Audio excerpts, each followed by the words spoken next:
Yeah, I just fucking started, buddy. Where's your viewers at?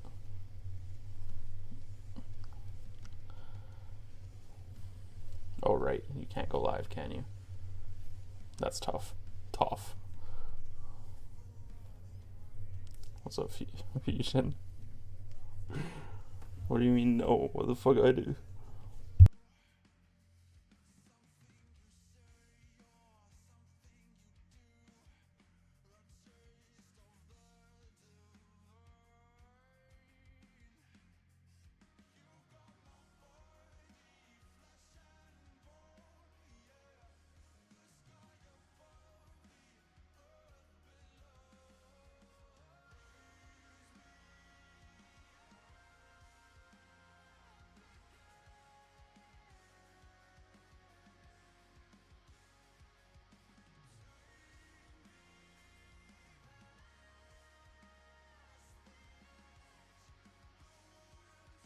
I was muted. Tough. Dark, thanks. Appreciate you. My bad. I was talking mad shit. I'm glad that didn't work out. We playing Fortnite? Probably not. Fortnite's ass. I played like... Some things never change. That is true. I played like 2 minutes of Fortnite and I was like done with it. Wasn't a question? Well, have fun playing by yourself, kid. My bad.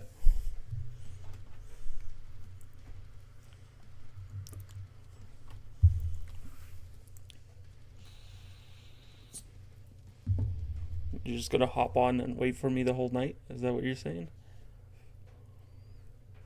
Damn, tough. Let me turn this on for a bit.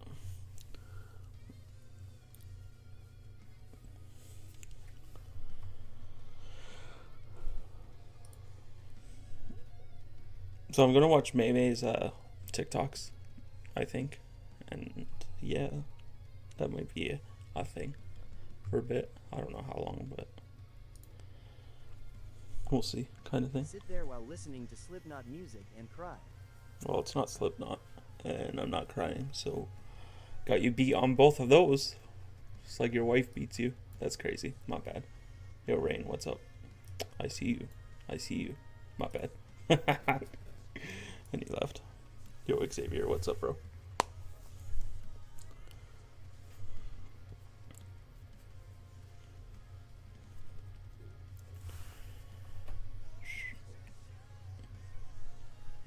Know me while waiting for you to get on. Oh, yeah, that's true. Yo, Dark, thanks for the 10 popular votes, man. Appreciate it.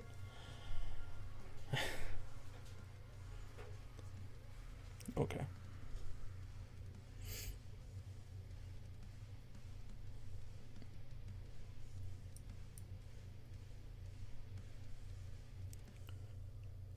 Shall we just get into it? Probably a slow J Herc 2IDK. J Herc. That's a good one. J Herc. Should we watch these diabolical TikToks real quick? Do you know she's... Okay. June. What's your fucking name? June? June? You can't even go live, kid. So who are you talking to? I know you're not getting loud with me. One. What a stupid ass name.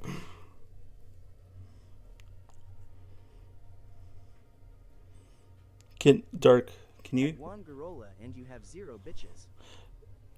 Dark, can you share the live to Maymay? Because... Mexicano. Watch out for ice.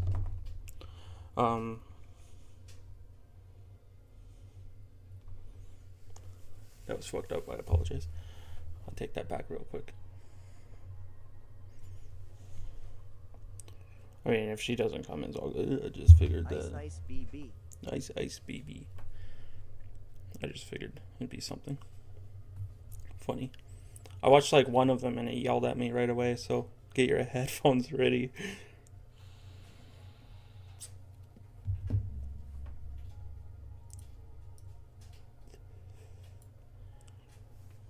Okay, one.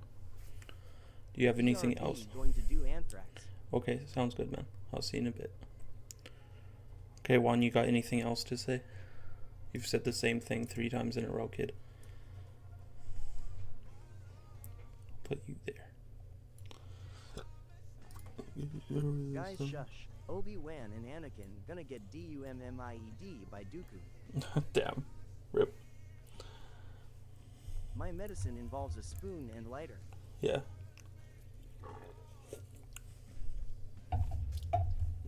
Alright. Okay, I'm gonna watch those TikToks. Fuck it. We ball. Okay. Oh yeah, TTS is coming off. Whoops. Yeah.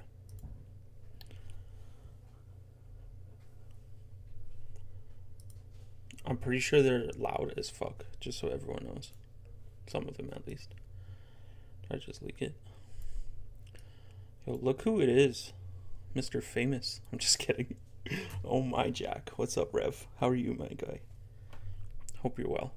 I see you blew up overnight. Congrats. Breedable as ever. Appreciate it.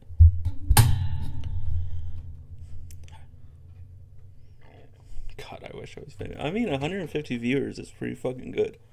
Not gonna lie. That's what I saw last time we were playing, so.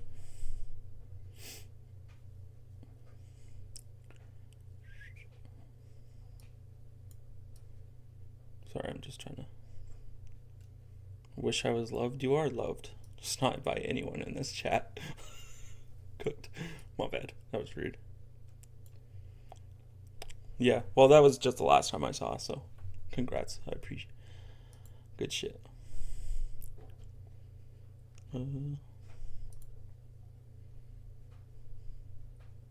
Opie got poked twice and was down for the count. Just like me, buddy. Shit. Okay. Ready? Everyone ready? You got your headphones?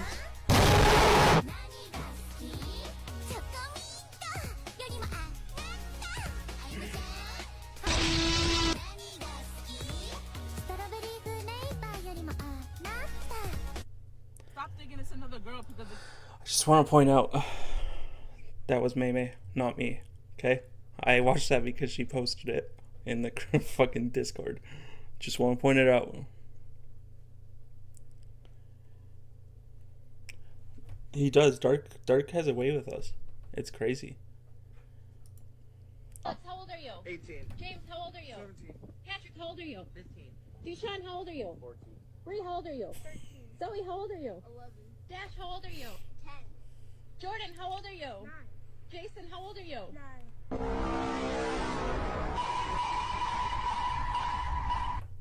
What the fuck was that? These are fucking awful.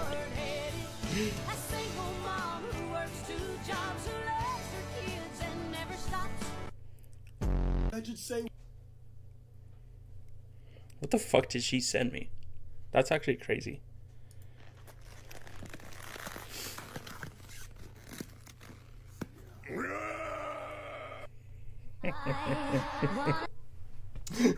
Okay, that was good. I like that one. She sent like so many.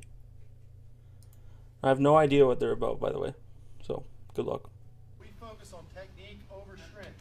If you Oh, I see seen this her one. carries the smaller, weaker opponent, you should be able to use her technique to completely control Brian and shut down his strength. That's really what we focus on. To end the fight. It was Nice. Hopefully none of these are a virus. That'd be crazy.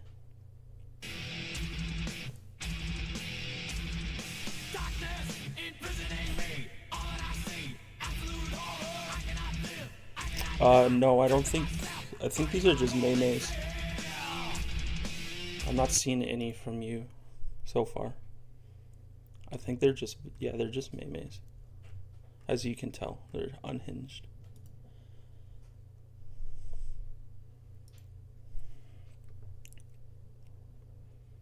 What the fuck?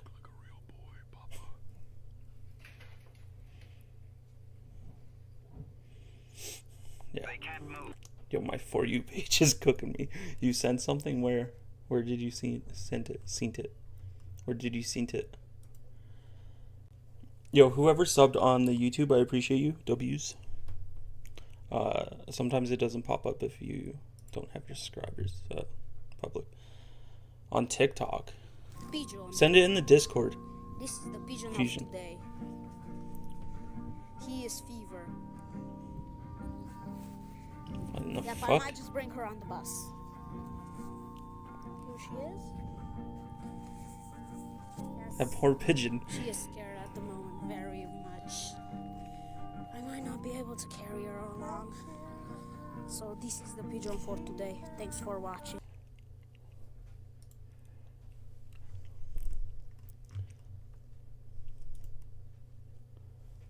That's crazy.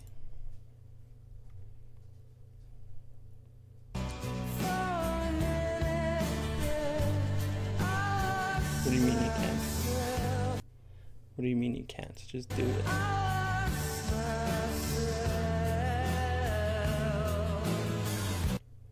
This is how you obliterate a downed opponent. So you can't copy a link and put it in the Discord? Okay. Whatever you say, man. It's all good. Just say you hate me. Mm-hmm. There you go. Yeah.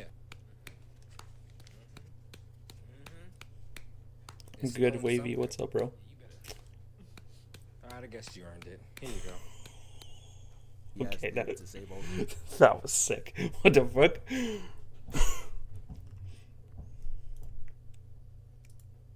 I'd like to say I'm surprised, but I'm really not.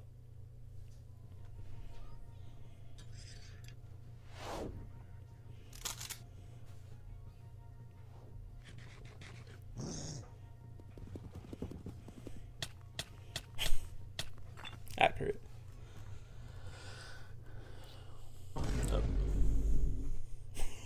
I spoke too soon. Yo, my bad.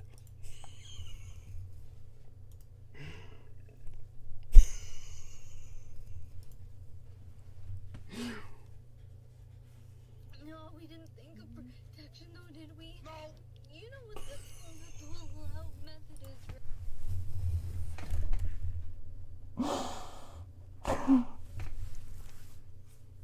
I'm out. Fuck this fucking stream, bro. What the fuck?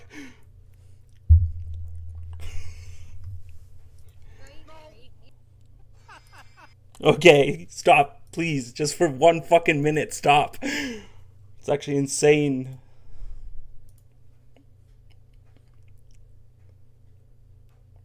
Oh. That makes sense, though. I think these two are blocked. Oh shit, that was funny. Life hack. If you save the shrimp from your cup of noodles for a month, you can eat a king's breakfast once a year. You're sick. You sick son of a bitch. You motherfucker. Golden arm. You could show this as teaching. Yo, yo, TikTok's fucking outing me so bad right now. It's actually insane. Has there been any other fucking videos afterwards that weren't related?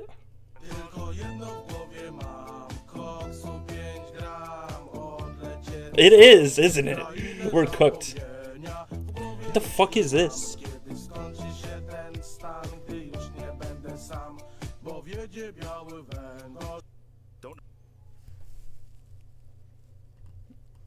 Had to tab out real quick.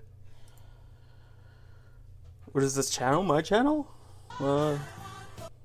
Honestly, what the fuck? Maybe you're cooking me right now. That's crazy. It's about me. That's why it's called Jackass.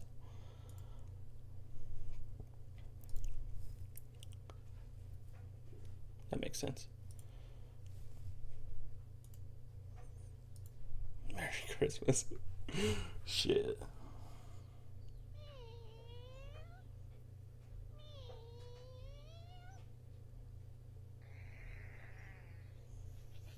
I love you, baby.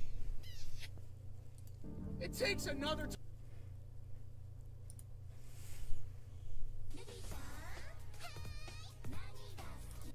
No. No. Fuck no. Fuck no.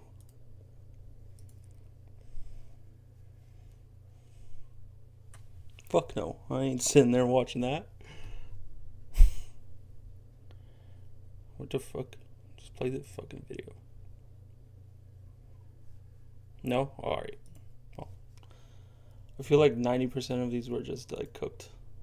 She sent these on like a month ago.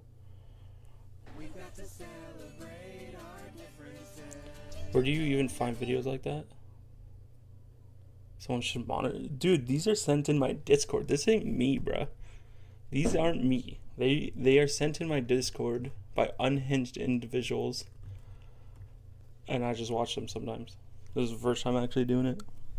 Not my fault.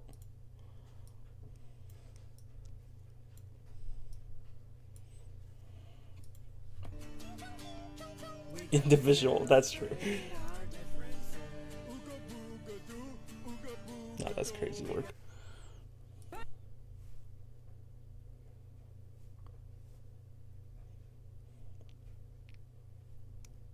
Do you have any TikToks you want me to watch, Dark, real quick, before I get into this shit? Because it's like a 36-minute fucking video. Wow, that was horrendous. Time for Wukong? Nice. Yeah, he ain't gonna say nothing. Time for Wukong, he says.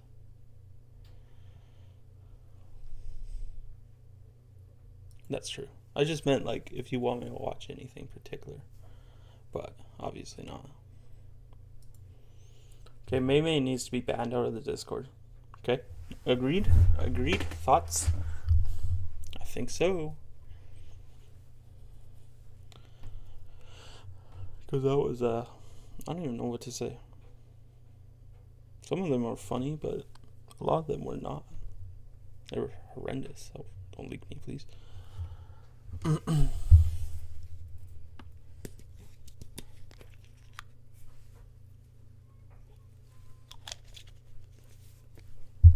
Okay. Spooky? I'll go full screen, fuck it. As long as it shows up still.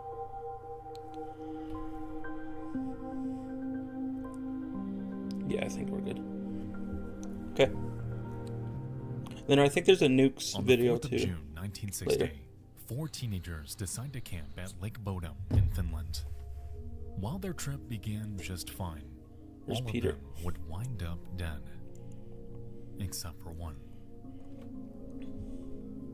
Grab a snack and kick back, because tonight, in story time. Welcome back, my friends, to Late Nights with Nexpo.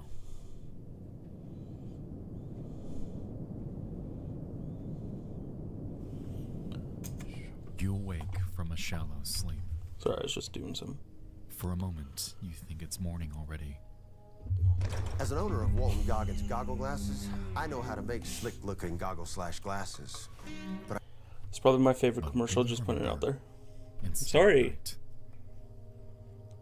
During the summer in tradition. Finland, midnight is indistinguishable from dawn. From where you lay inside your tent, the night sounds perfectly peaceful. Crickets chirp softly outside. Not far away, the lake's gentle waves lap rhythmically against the shore. It's idyllic. And yet, you can't shake the sense that something is wrong. Something imminent. Sorry, give me a second. Then you hear it. A crunch of foliage outside the tent. Then a quick twang. The sound of a Sorry guys, 1 sec. rope snapping. Okay. Someone is cutting the cords that hold up your tent. You try to escape. But the tent is already collapsed down around you, smothering your cries for help.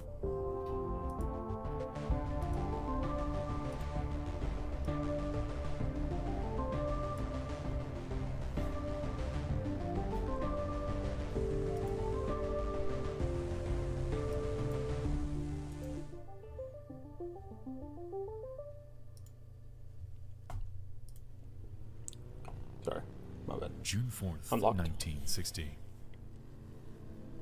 A pair of motorcycles drive through the countryside of southern Finland, carrying 4 teenagers and their camping gear.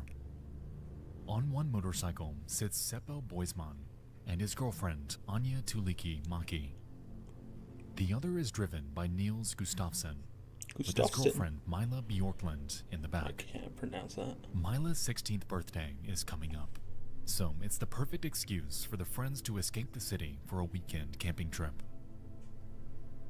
And soon, their destination, Lake Bodom, comes into view. It's about 3 kilometers long and 1 kilometer wide, surrounded by pine and birch trees that make it feel quite remote, in spite of its relatively close proximity to the city of Espoo. At an intersection near the lake, they stop at a roadside stand. The mature woman working the kiosk is less than pleasant to them. She seems wary of their group, and when asked, she suggests that they camp far away. Confused but undeterred, the group buys some soda and beer, then heads off to find a campsite, as planned. As they pull away, Mila shoots a glance back at the stand. The woman is watching them go. Mila finds herself wondering whether it's safe to camp here.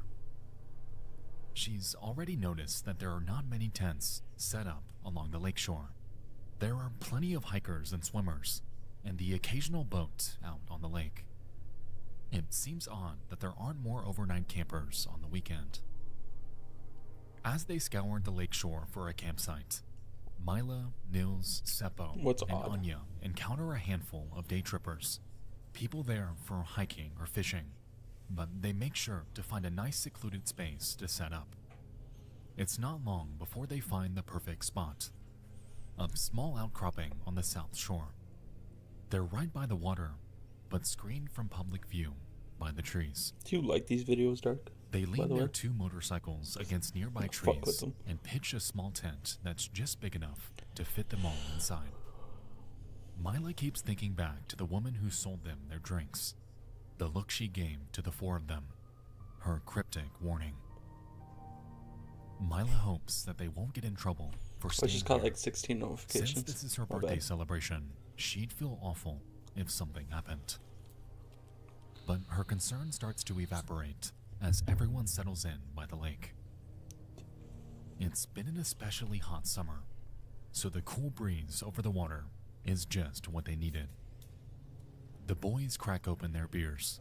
Anya stops complaining about how annoying her dad was about letting her go on this trip.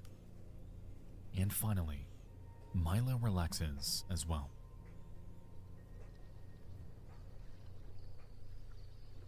The day comes to an end, but the sun doesn't set. They may be in southern Finland, but they're still close enough to the Arctic Circle that the sun never fully sets in the summer. It dips low until it's barely touching the horizon and stays there. Kind of nuts. And as night falls, the sky dims to a sort of warm twilight, a phenomenon known as a midnight sun. No, that'd be nuts, yeah. It gives everything a beautiful, eerie I wouldn't even look. know what to do. By 2 a.m., both of the boys are drunk, and Anya is sleeping. It gives Mila enough privacy to make a quick entry in her diary, made possible by the light of the midnight sun. She writes that the boys are still awake, that Seppo is out fishing. She doesn't write for long, and soon she's putting away her diary to try to get some sleep. Seppo, as in like the kid, is out fishing? That entry at 2 a.m. would be her final words. What? Empower your students to be more authentic, impactful writers with Grammarly's comprehensive AI. 9 hours later. Morning, by the shores of Lake Bodom. The midnight sun has brightened to a warm summer's day once again. A local man, Esko Johansson, arrives with his 2 sons. They take in the stunning scene before them. If today's going to be anything like yesterday, it'll be perfect weather for swimming. They make a brisk walk towards the lakeshore, eager to plunge into the refreshing water. Yet, on their way, an unusual sight stops them. From a distance, it looks like a pile of trash.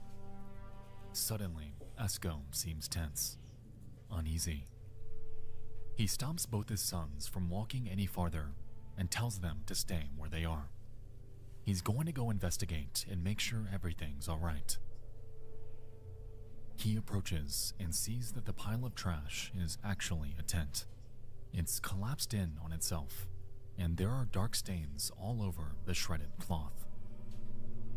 It looks like blood. As he draws nearer, his fears are confirmed. There's a bruised and mutilated boy lying on top of the tent, and the body of a young girl partially concealed by the torn fabric. That's scary when I said that was so loud. Esco runs to the nearest phone and calls 112, Finland's emergency services number. And within an hour, the police are swarming the scene. The body that had first drawn Esco's attention is that of Nils. He's barefoot and covered in blood. His Wait, face these two and different skull groups? show signs Or the of same group? intense blunt force trauma. Yep. And the tent beneath him is slashed to ribbons. The other body spilling out of the tent belongs to Mila, and There's the the state same- of her body is even more horrifying. Her bones are broken, and she's covered Damn. with deep stab wounds. Damn. She's been stripped from the waist down. What the fuck? Inside the tent, the police find both Seppo and Anya with similar wounds all over their bodies. Oh. Though none as extreme as Mila's. So that's like one group. Each of the teenagers have found been the other stabbed group. and bludgeoned. They all Sorry, I was have broken confused. jaws and severely fractured skulls. While searching the tent, the police make a shocking discovery. Nils is still alive. Oh shit. The 18-year-old boy stirs, moaning in pain. Blood bubbles up from his mouth. He can't do anything besides moan. His severely broken jaw You're prevents late. him from speaking. And immediately, fucking late. an ambulance Just whisks kidding. him off to the nearest hospital.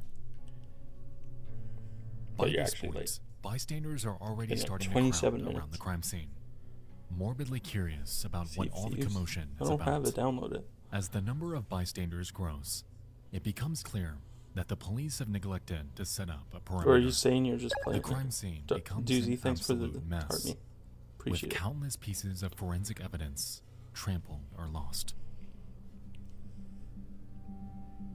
Amidst the commotion, what police are able to piece together is this. There's no obvious murder weapon, though the tent has been slashed, as if by some sort of blade. It seems the attacker struck at them from outside the tent, and the teenagers fought to escape before succumbing to their injuries. The moon! Out of everyone, Nils was the only one who managed to get out. The tent itself seems to have been roughly ransacked, its contents scattered around the woods. A few key items are missing, including wallets and watches belonging to the boys, the shoes that Nils had been wearing, and the motorcycle keys. However, even so, the motorcycles have not been stolen, as both Nope. are still parked near the I don't campsite. think so. Mila still has her I diary just on don't her, think I was saying anything. but it doesn't provide any substantial clues. It seems she was too Can you busy hear me? relaxing by the lake to know Radio if check? anything was amiss. Radio check? The only thing of note is that she was still awake at 2 a.m.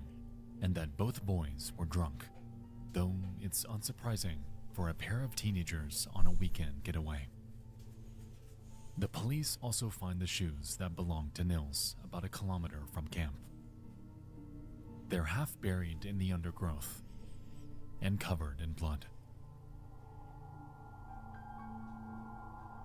A couple of bird watchers come forward to police with the description of a potential suspect. A tall, blond man with a square jaw. They claim that they saw him near the campsite in the early hours of the morning. This is corroborated by a 14-year-old boy who was fishing around 6 a.m. and claims to have seen a blond man standing beside the shedded tent from afar. Neither the fishermen or the bird watchers, however, were close enough Fusion. to see the bodies. Yeah, he said tall. Locals continue to come forward with their own theories. And Fusion's their not own blonde, is he? suspects, and soon the police are overwhelmed. Should I switch to Monday CRM? Updating this field is so confusing. This CRM sucks. What they really need is for Nils, the sole survivor, to help make sense of all of this information. He's recovering from his injuries, unable to talk to anyone. But the police are certain that once they have his account of what took place that night, the story will fall into place. But there's only one problem. As he lies in his hospital bed, Nils can't remember a thing.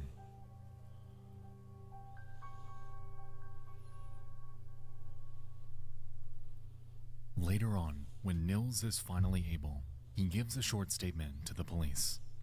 He remembers little to nothing of the day before.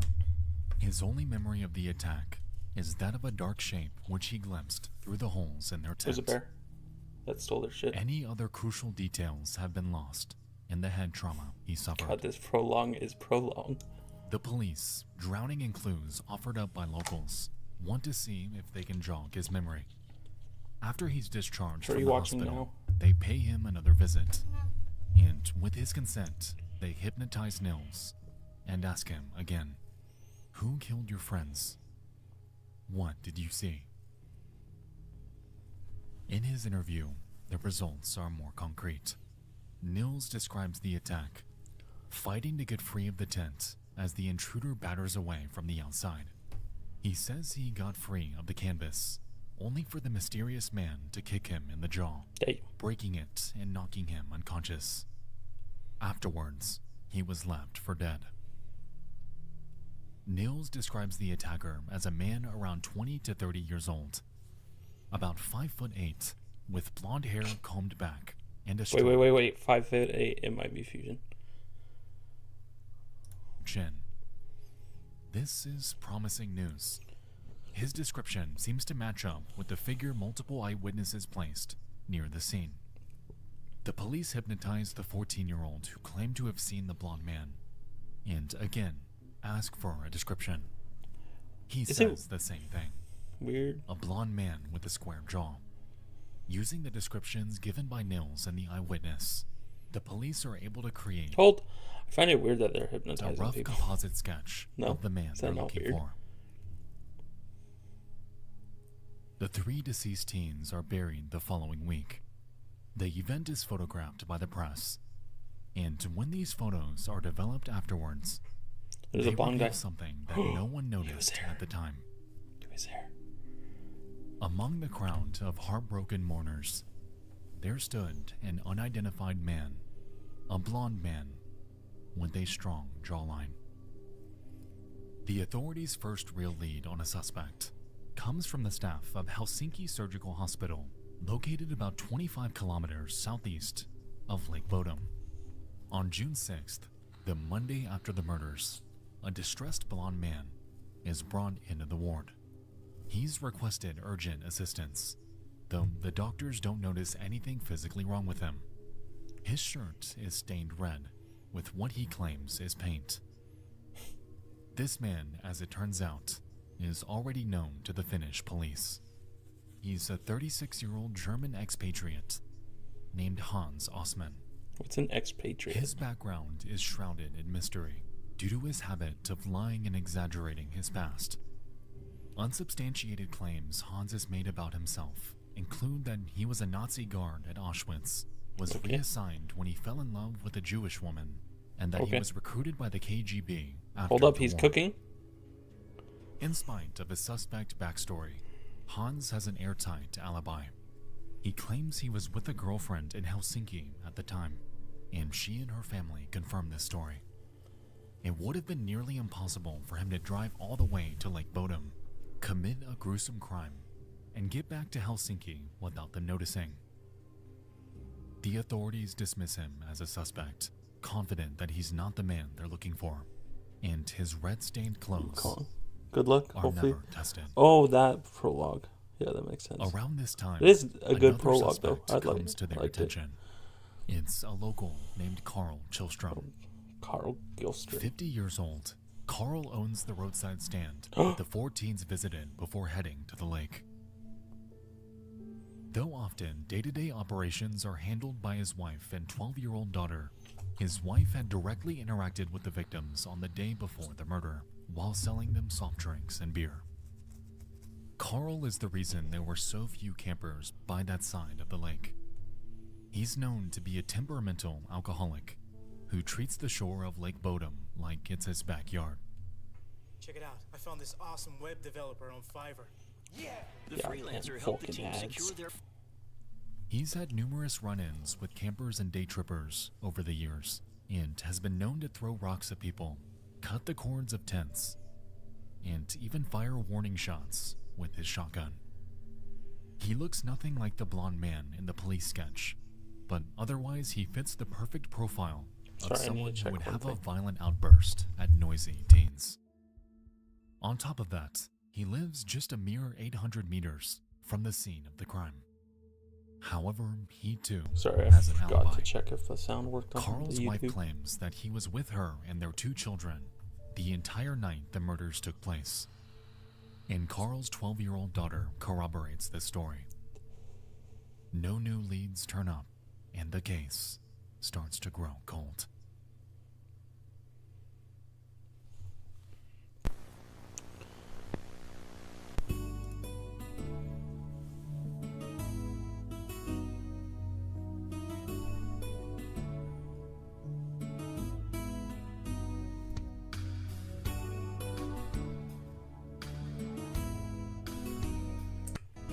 What's up, Katie? 1969. How's it 9 going? years How after was the your stream? murders by Lake Bodom. Carl Chillstrom is drunk again, as usual. He's made his house a living hell for his wife and 2 kids. At the tail end of his most recent binge, his daughter, now 21, has had enough.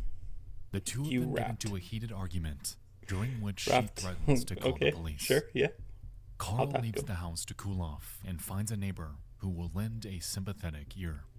The 2 men spend the afternoon together, and their I could never have the conversation confidence to eventually rap, turns just saying. serious. Just Extremely putting it out there. serious. Carl confesses that something has been quietly eating away at him for years. That he, Carl Chillstrom, is the man responsible for the Lake Bodom murders. Thugonomics Through by John tears, Cena. Carl asks what he should do. Word life. The neighbor, It's alarmed basic by this confession, thugonomics. replies that there's nothing for Carl to do. He might as well just walk into the lake, because he has no future but jail if he confesses to the police. Carl falls silent for a long time, then finally asks for another drink. That evening, someone tells Carl's son that his father was seen swimming in the lake a little before 6 p.m. Alarmed, Carl's son borrows a boat, speeding to his father's swimming spot. But he can't find him out on the water anywhere. This is such a confusing The family calls fucking the story. local authorities.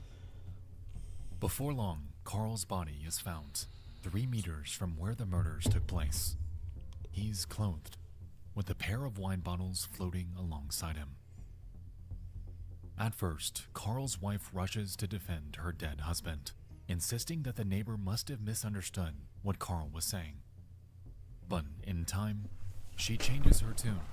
After years of claiming that Carl spent the night of the murders with her, she ultimately admits that Carl had slept on the couch that night. She had been too afraid of her husband to not protect him. The press labeled Carl's death as a suicide, but this was never confirmed by police. For their part, they remain unconvinced that Carl is the killer. The confession was only witnessed by one person, and under unreliable circumstances. Both men were drunk, and there's still no probable cause. Even though Carl was a drunk who did hate campers with a fiery passion, there's a big difference between harassing people and violently killing them. For the second time in a decade, they dismiss the possibility that Carl Chillstrom is a killer. Meanwhile, the other long-dismissed Lake Bodom suspect, Hans Osman actively cultivates a reputation as a Lake Bodom boogeyman. He eagerly tells fanciful, unverifiable stories of his life to true crime magazines. He claims, among other things, that he was a member of the German SS during the Second World War and that he was later employed by the KGB. Though he never admits anything about Lake Bodom, it's clear that he enjoys the limelight. Finally, in 1997, at the age of 73, he invites a journalist to his deathbed. In a rambling interview, he alleges his own involvement in a number of unspecified crimes. The journalist assumes that Hans is referencing another unsolved double murder in the area from 1959, just a year before Lake Bodom. Wait, what This year was case, this? in which 2 1960s? young campers were killed in their tent at night near a lake, bears undeniable similarities to the Lake Bodom case. However, when the journalist inquires directly about Lake Bodom, Hans doesn't confess. Ultimately, Hans Osman dies shortly thereafter, leaving his true life story clouded by exaggeration. For a while, it seemed like nothing new would ever happen Echoes. to revive interest in Lake Bodom. Any hope at truth has been lost to time and crime scene mismanagement. The 90s roll into the early 2000s, and then, shockingly, there's a sudden development. Forensic science has Anytime someone mentions egos, I just think of Stranger Things. advanced considerably since the 1960s, prompting re-examination of old evidence. This directs police to a new suspect, and it's one who's been hiding under their nose the entire time. It was a dad. Dun, dun, dun. Sorry.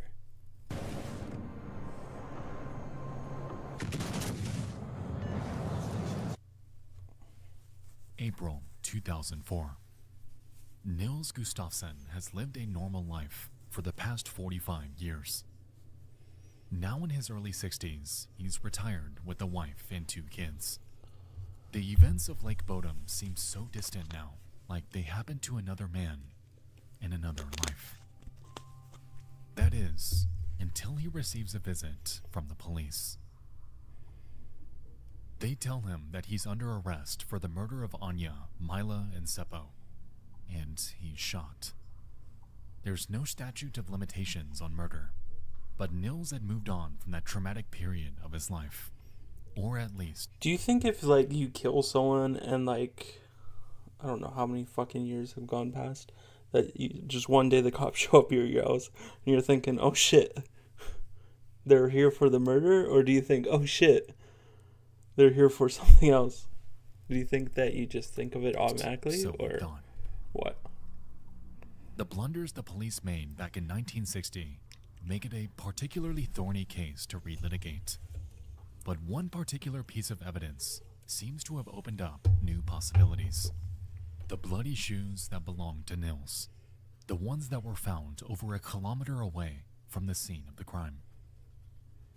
A forensic analysis of the shoes determines that the blood came from Nils' murdered friends, but none of it is from Nils himself.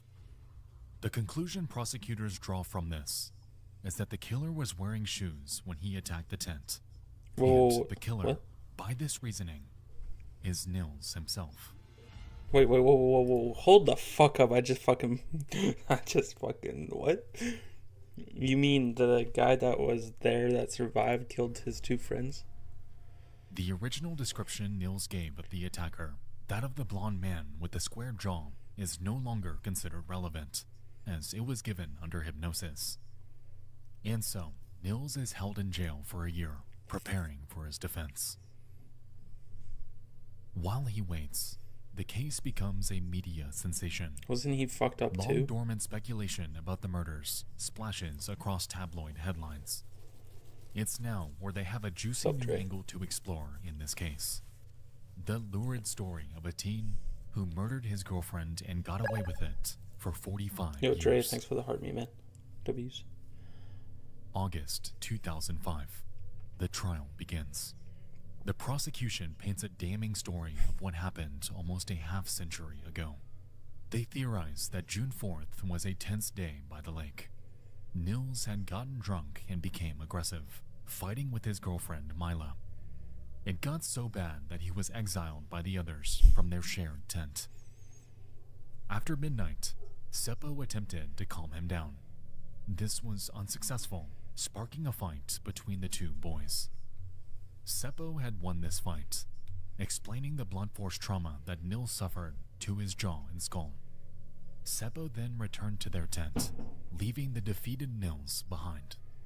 Sometime after 4 a.m., when he was sure the others were asleep, Nils returned to the tent with a knife and a rock. He viciously stabbed and bludgeoned his friends to death. Damn, that then photo made it was look fucking like a hard. What the burglary. fuck? You got He took the evacuated? keys for the Damn. motorcycles, From the fires, I assume. Seppo's leather jacket, Where are their you now? wallets and watches, and You don't got got rid an of answer, them but somewhere nearby, likely the lake. This explains why the motorcycle keys were missing, but the murderer did not use either vehicle for a quick getaway. Kappa asked. Once I he already know staged where the that is, scene, duh. Nils got rid of his shoes Damn. and How returned close to is the the scene fire of the to crime, you? where he laid Where down you're beside at? his dead Or girlfriend where you were? and waited for their bodies to be discovered. That's fucking crazy. Look at this photo. It The was hard. injuries Nils had received earlier that evening at the hands of Seppo helped make it seem as if the killer had attacked him as well. Yeah, I didn't even The think of it. prosecution's case hangs on Fuck. two key pieces I'm not a of cop. evidence. I've been like, nah, he's good. The shoes, which were likely worn by the murderer, and the state of the Oh, tent, okay. which had been slashed That's to crazy. ribbons. That's pretty close, to be honest. Nils, who had been found lying on top of the tent, had Damn. only received Hopefully wounds it to his head. gets The suppressed. prosecutor claims That's crazy. that he would have been severely cut as well if he had been inside alongside them. The other pieces of evidence are circumstantial. The state of the bodies implies things about the killer that the prosecution say can only be explained by their story. Of the three bodies, Mila's was left in the worst state. She was stabbed many times, even after she died, and her lower body was stripped naked. This, the prosecution says, shows us that Nils was furious at his girlfriend in particular. Yeah, I bet. A random burglar Damn, would that's not crazy. target one of the two girls so brutally. Are you in like a hotel or something? Or are you at like a... Nils' lawyer does not account Like for a the center. blood on the shoes, nor does she account for the awful state of Mila's body. But she does provide a stirring Nice. rebuttal to See the that allegation sexy that her ass face? client is some sort of mastermind at staging a crime scene. Hopefully it doesn't break If when you the shoot it up, but prosecution is to we'll be see. believed, then that means Nils committed a crime of passion out of blind rage, then arranged the scene meticulously to hide his horrible deeds. She implies that someone who has just murdered 3 people on violent impulse does not lie down and pretend to be unconscious beside his victims. Besides, there's a factor that the prosecution has completely overlooked: the severity of the injuries Nils received that same night. When he was Yeah, picked up by police, I was Nils the same had way. a broken jaw and Nice. skull The fractures. 2 monitors is a big As a thing. therapist myself, I know how important it is to be able to have someone that you can talk to about your problems. Yeah, the bounce monitors ideas I off need. of, process your traumas and your stressors. He was But yeah, the camera will make you grow a bit faster, I think. unable to speak due to his severe head injuries. I do Pictures what? of him at the Dark. hospital following the attack show his entire jaw bandaged and braced, and one of his eyes swollen shut. The prosecution story alleges that these injuries I'm a came from a fight VTuber. with Seppo sometime after 2 a.m. while Mila was writing her diary entry and Anya was probably already asleep. This means that Seppo hurt his friend badly enough that Nils couldn't even talk the following morning. Would a young man with head injuries this severe be able to overpower 3 people even if he surprised them? Would he have been able to walk half a mile away from the campsite to dispose of his incriminating shoes before returning and pretending to be unconscious? Head wounds are temperamental things. They can impede clear thought, memory, motor functions. The version of Nils Gustafsson that the prosecution has painted is someone who is both severely injured and preternaturally controlled in his revenge. This picture of Nils, his attorney argues, does not square with the facts. Besides, there's always the fact that teenage Nils' hair was That'd be decidedly more insane. brown I'd than be like, what the blonde. fuck? I'd Nils, sue you. for his part, Just kidding. maintains that his Maybe. own memory of the night in Talk to my question lawyer. is spotty, He'll be there thanks tomorrow. to his head injuries. In the end, the jury finds Nils not guilty. He's released from custody and is allowed to return to his quiet life with Yeah, I his don't family. think he did it, to be honest. Even still, he's not done with his life in the spotlight. The last year has been a harrowing relitigation of the most traumatic event of his life. And so, Nils sues the Finnish government for unjustified imprisonment. The case is settled, and Nils walks away with the payment of nearly 45,000 euros. Nils' life eventually goes back to normal, and his Seems like innocence so is little. never questioned again. So, who's responsible for the Lake Bodom murders? Was it Hans Osman, the unreliable attention seeker, who loved to imply that he knew more than he let on, even making many suspicious statements on his deathbed? Was it Carl Chillstrom, who was often violent towards It was campers Jack. at the lake No. he considered his property? Was it Nils Gustafsson, who committed a crime of passion that could never be proven in court? Or was it a random person, long since disappeared, somewhere in Finland? I have no Curiously, idea. another suspect came to light in the late 1960s. Oh shit. Just a couple months before Carl took his own life. A man named Pentti Soininen, who hanged himself while in prison. For many years, he bragged to fellow inmates that he committed the Lake Bodom murders. I don't He did understand indeed that grow shit. up near Lake Bodom, but otherwise his claims were given little credence by police. Soininen was only 14 or 15 years old at the time of the murders, and it seems unlikely he could have overpowered 4 people, 2 of whom were 18-year-old men. Though guilty of plenty of other crimes, Soininen is considered innocent in the Lake Bodom murders. However, his alleged confession shows a chilling possibility. Perhaps the murderer's name was never known to police at all. The tall blonde man, supposedly on the shores that morning, and allegedly photographed among the crowd at the funeral in 1960, was never identified. Even if he was just a bystander who looked suspicious to passers-by, the real murderer could be just as anonymous. A nameless face in the crowd that helped trample evidence after the killing. And lest we forget, the murder weapon has, to this day, never been found. Wherever it lies, whether at the bottom of Lake Bodom, buried on its shores, or somewhere else entirely, even the midnight sun may never reach it. Spooky. It's spooky, spooky.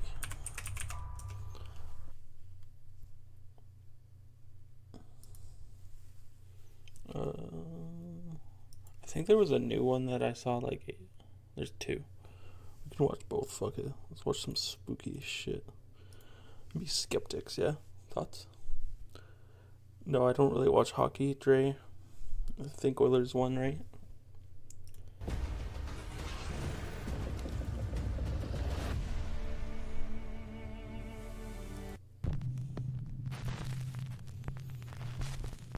A woman named Natalie. Everyone hold!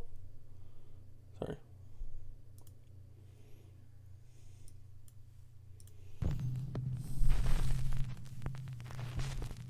A woman named Natalie who lives in the UK with her family says that lately strange things have been happening in their home. Stings? Natalie says that recently they've been doing renovations in their older house, and she believes that all of the activity might have disturbed something in the home. Something dark and sinister. One night Where's while her Fusion son at? is sleeping, this happened. Or Future, where's Future at? You'll love this. 1 sec, sorry. Pause, everyone chill.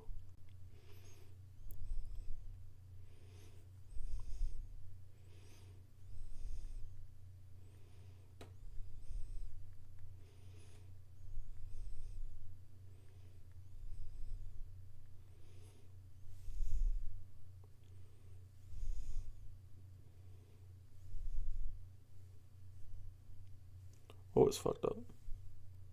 What'd I do? What'd I do?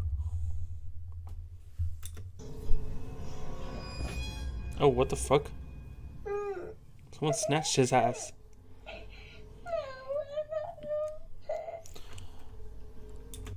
I just don't understand why you have cameras on your kids.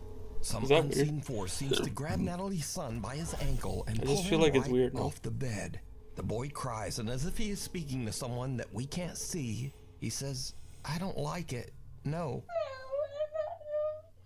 Natalie says that her son then ran into their bedroom crying and said that there was a man in his room. Obviously, we can see that there was no That's man crazy. in his room. So just who or what pulled the boy's Yeah, leg? hopefully the Oilers win, but You decide. who knows, right? Reality check. Now, before we start with this video, What it the needs fuck? a little bit of explanation. So the Quest 3 VR headset has a mixed reality mode where it can scan your room, including all furniture, and it will actually project your game onto the walls, ceiling, and furniture of your own house. This tech uses infrared light and depth sensors to only detect things in the room, and it's actually very accurate. So Reddit user Moki is playing a kids game called First Encounter where you shoot at puffy little aliens that virtually run around your house. But her Quest VR headset is picking up something very strange in her home. Who the fuck is that?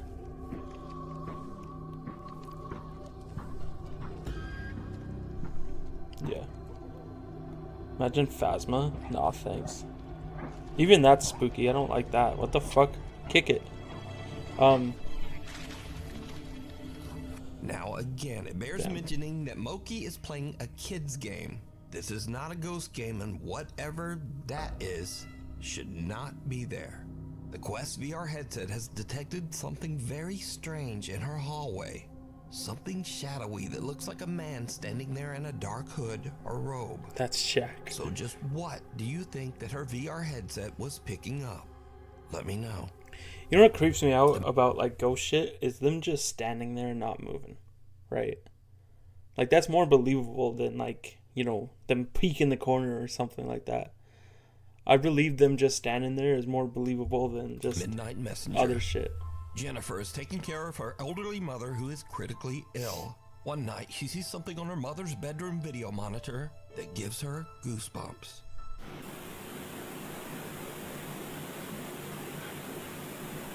Okay.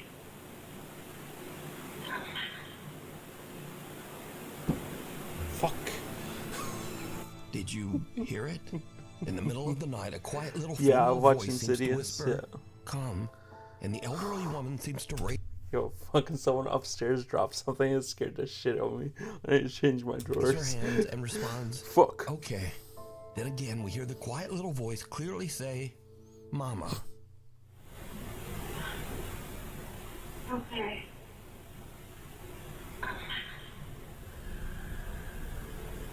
The woman's daughter Jennifer says that she believes that this is the voice of her sister who passed away in 2017. She believes that her sister is there to comfort their mom as she passes over to the other side. That's sick. I don't like that. Okay.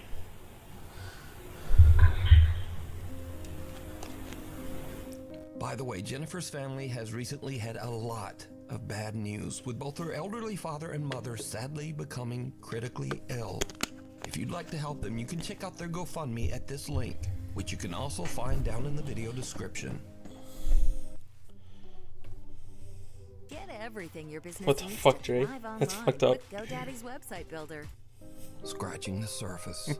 Tara Rule says that as Fucking a child, Dre she lived says, "How I'm gonna be with you when I pass away, Jack." in a haunted house. Fuck, man. She says that as she grew up, she believes that some strange paranormal entity from the house attached itself to her. I'm going to tell you a ghost story. It's a true ghost story. And I believe that whatever it is has followed me here.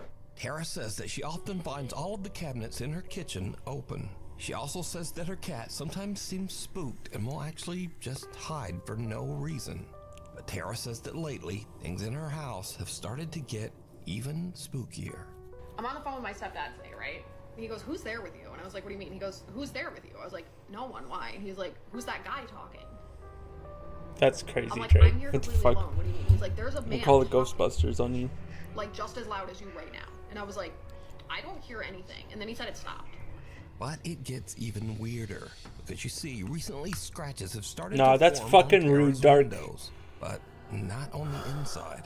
Tara has noticed that there are now strange deep scratches on the outside of the windows of her apartment on the 2nd floor.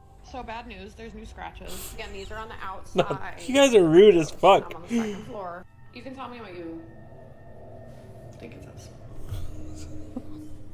I can't even say what they're saying no more. You guys are sick. Fuck you guys.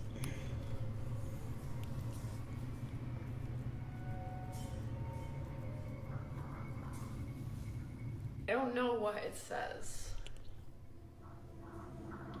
but it looks like it's like 4 letters maybe. Again, this on the outside of the window, you can see. You probably went to open it one day and fucking got your grimy hands on it. On the outside of the window, because I can wipe and wipe and wipe, and they're 100% on the outside. The only other like weird-ish thing to note is I've been hearing like loud noises.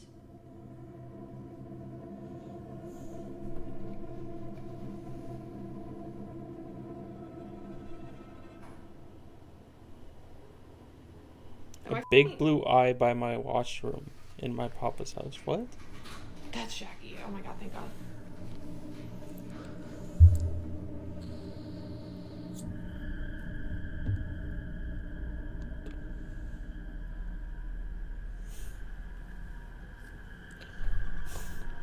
What the fuck?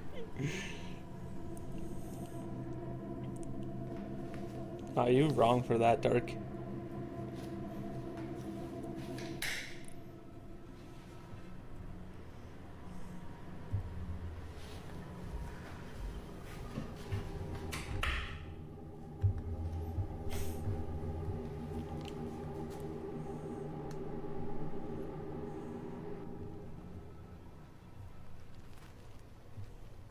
Oh my god, Jackie!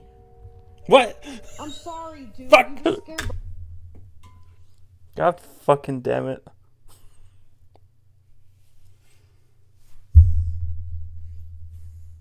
Drop my feet. I'll be back.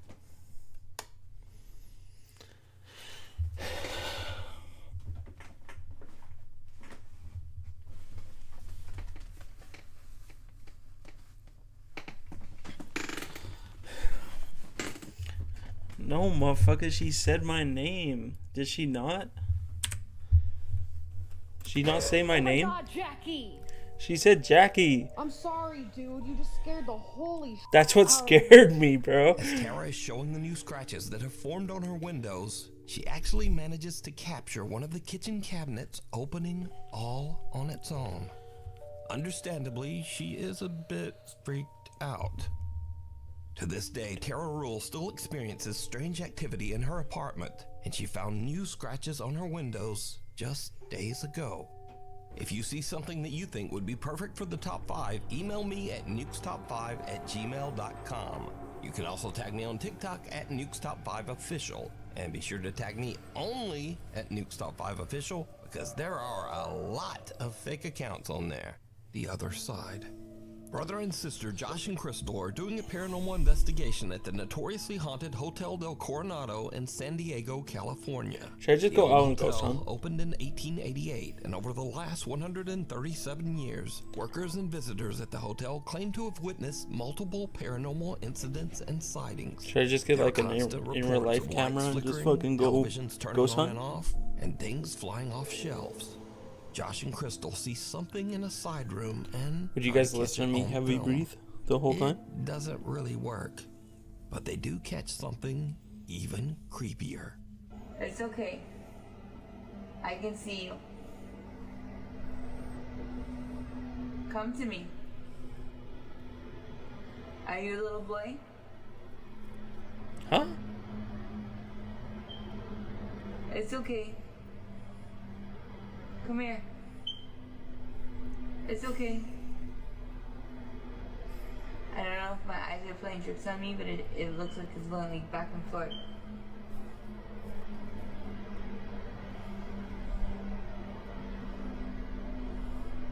See the movie?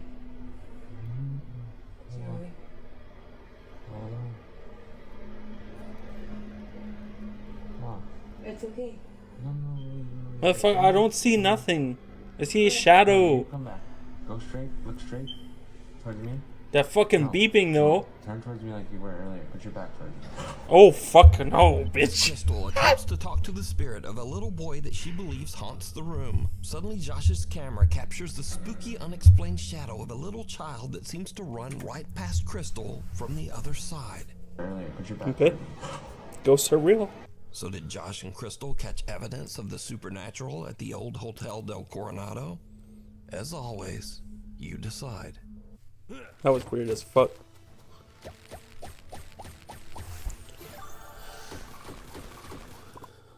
Gimme Shelter.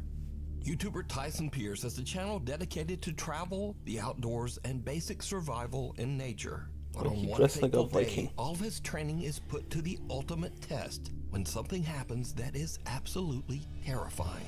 Tyson is out in the middle of nowhere in Hawkesbury, Ontario, Hawkesbury. Canada, building what he calls a Viking turf house survival hut. Tagging along with him to help are his younger brother and his friend. The guys are about halfway through building the Viking hut when suddenly an urgent weather warning comes through on Tyson's phone. Environment Canada has issued a severe thunderstorm warning. Mobile coverage area, take cover immediately if threatening. But he and the boys are in the middle of nowhere with no time to get out of there. Now, before I show this in accordance with YouTube rules, let me note that absolutely no one was hurt in this video. But this frightening scene is what happened as the storm rolled in. Holy... What the hell? Oh my god. Holy sh... I'm going. Oh, je pense qu'il y a une tornade. Non, oui, On peut pas se sauver, c'est d'être là. Check. Why are they speaking French in Quebec or in fucking Ontario? What? Elle s'en vient, reste en dedans. Do they speak French in Ontario? En dedans. Non, on peut pas, il est trop tard. En dedans. Reste en dessous. Do they? Tornado! Tornado! Stay low! Stay low! Stay low! Stay low! Stay! Stay! Stay low! I didn't think Ontario got tornadoes either. Stay low, buddy! Stay! Stay!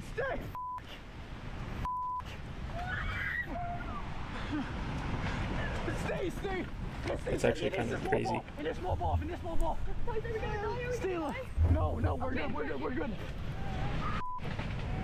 No, we're dying. We're dying. No, stay. Bro.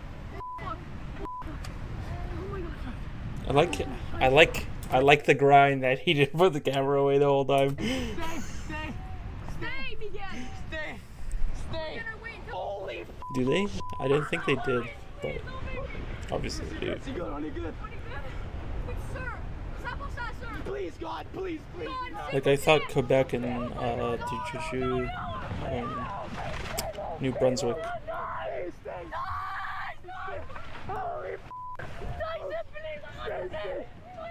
Stay. Please, God, please. God, please. Oh, sorry. Stay good. On est good.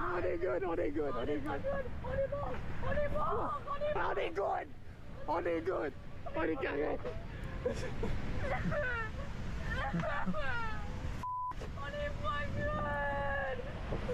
On est carré, guys. On est good. S'il vous plaît.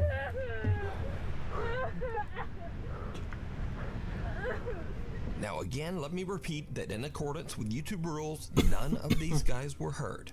Because of the amazing stability of Tyson's shelter, everyone survived and made it out without a scrape. Tyson returns a few days after the storm to check out his shelter and the surrounding woods. That's my cabin.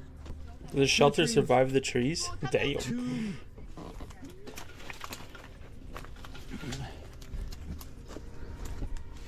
That's my cabin right there.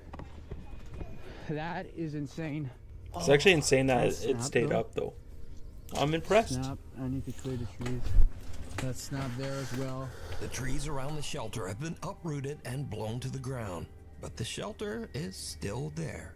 The guys are even able to find their bikes buried under one of the downed trees.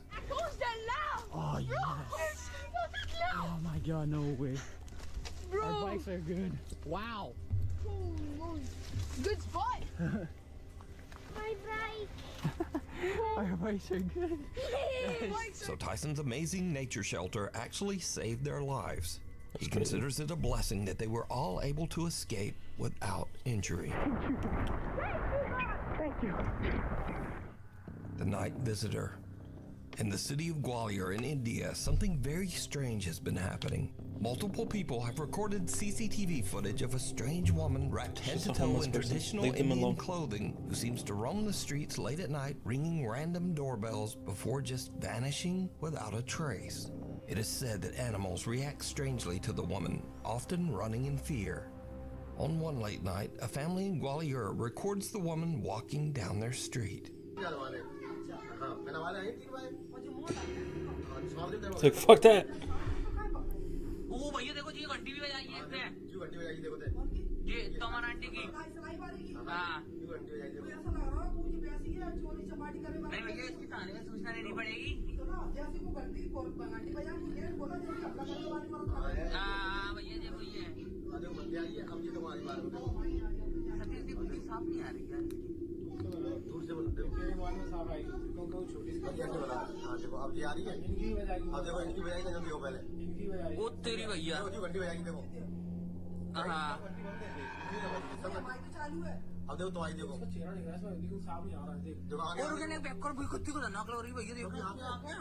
A bull in the alley runs away in fear as the woman approaches. And then as she rings one of the doorbells, her arm seems to stretch in a bizarre and way. Now, no one knows who the woman is or why she repeats this strange behavior night That was after weird night. as fuck, though. Some residents of the town believe that she might be some sort of spirit, especially since police have been called multiple times to the scene. But when they arrive, the woman can never be found.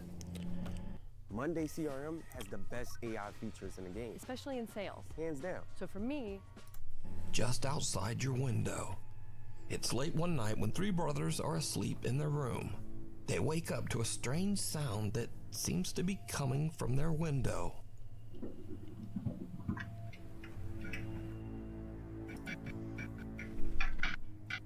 What was that, bro? Nah, bro, chill, bro. Hold it down. Bro, you serious? That's a germ. Wait, I missed it. Bro, What happened? come from my finger. Bro, but it's hot. No germ. Sorry, I missed it. Wake up to a strange sound that seems to be coming from their window. Oh, okay.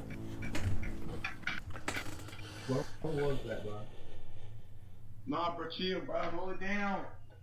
Bro, you serious? That's a germ. Bro, it comes from my finger. Bro, but it's hot. No germ. Shit, that bunk bed's gonna come down, dude.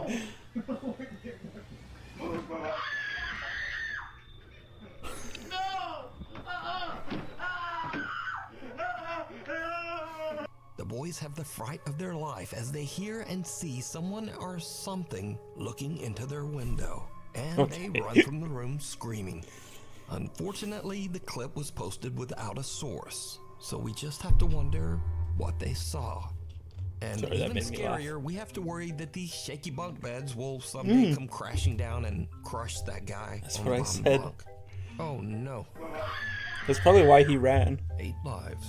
This next video was sent in by hundreds of Nuke's Top 5 viewers, but unfortunately, no one had a link to the original source. So the story goes that the owner's cat had recently passed away. Why do you but change they the believed that her controls there? ghost was haunting her old play cat tower. They claim they set up a camera and caught this spooky footage.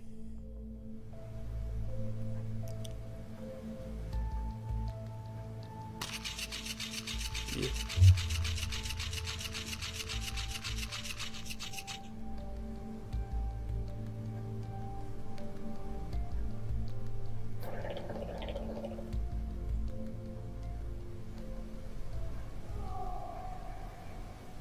What the fuck was that?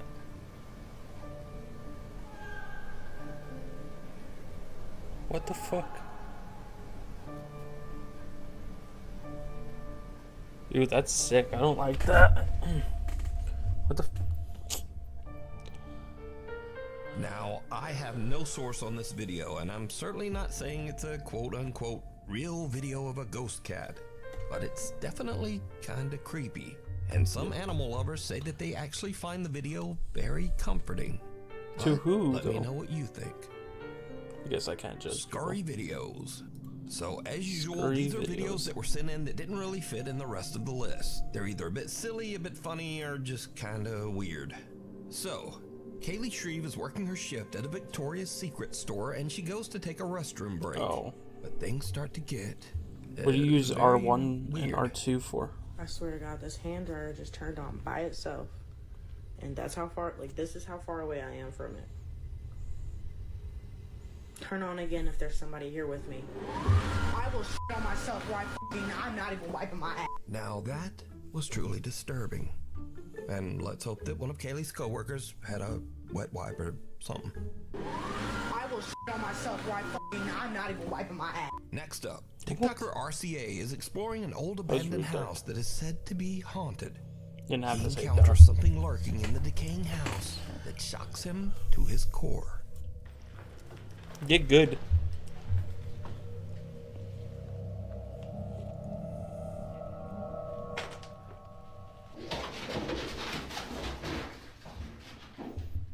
What the? Whoa!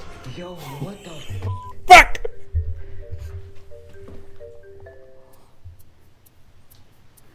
Stupid ass bird!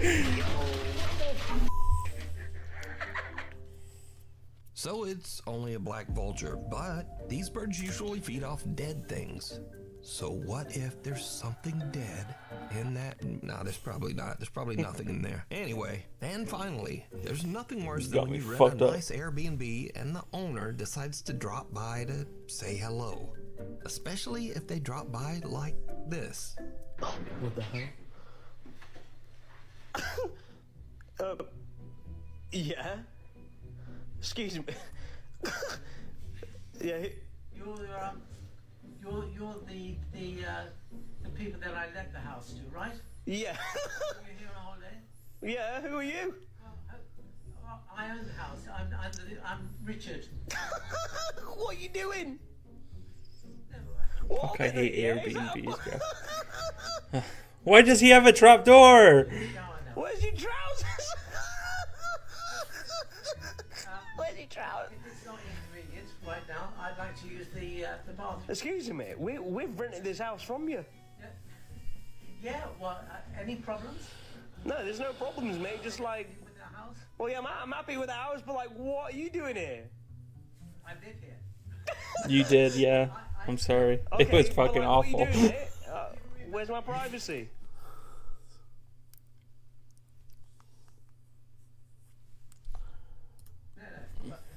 So hold a minute, yeah. Whilst we're sleeping, yeah, you're going out in the kitchen. Yeah, well, I've got to put my dirty plates out there. What are you just in a jail in there? And where's your clothes gone? Where's your clothes? They're in the washing machine. Yeah, we did that at the start. Put the stuff in the washing machine. I'll, I don't mind, but I don't know if you watch my YouTube, but I'll post the video. What's happening here? Look, this should be no problem. Yeah. I'm not going to interfere with you. But you're interfering. I tried to now. get you in here, but I think you were probably busy. I do all this at night. I think the no pants is the most disturbing part for me. So that's all for this week. Fuck Thanks that for bird, though. watching, and hopefully I'll see you back again next time.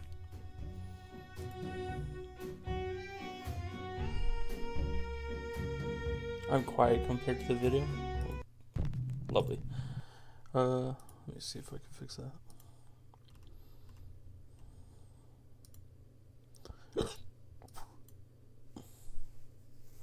Very. How am I now? Good? This next video Bad? was sent in by a Nuke's Top 5 viewer, but unfortunately it was posted to the internet without a source.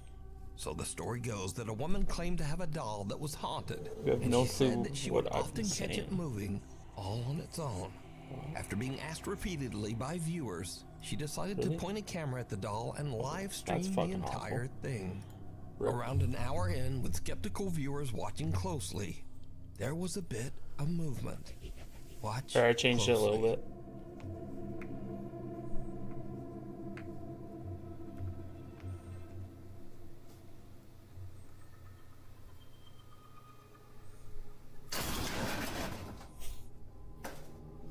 What's up, Rev?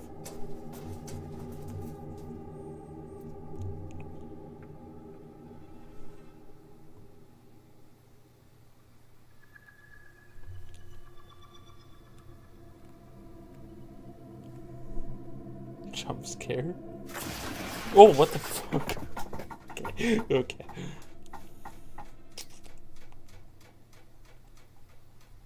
Sure, here's a unique version of your CV that will help you stand out. Just like the other 30,000 I created today. Good luck.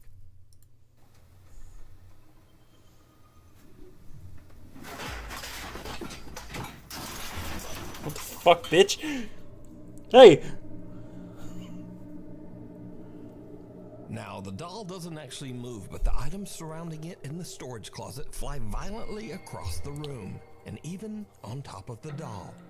Viewers have speculated that like because all the of doll the was videos, buried maybe? in the debris, that the woman's doll isn't even actually haunted, but perhaps her house is. That one's However, like, others what the claim fuck? that the supernatural activity is centered around the doll.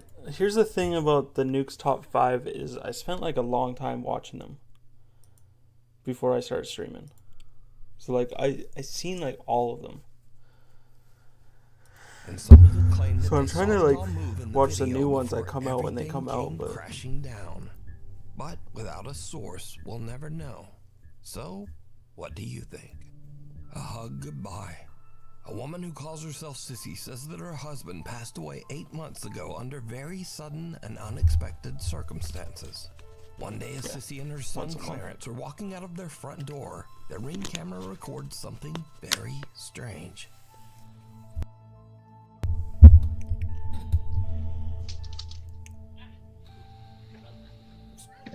Can I go, Grandma's? Come on. Let's go. okay, Mimi. Thanks for coming by. I will see you later.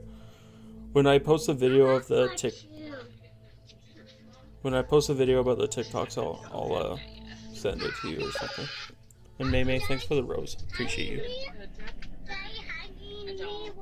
Oh, wait. No. Okay. Oop, come on, Clarence. Okay.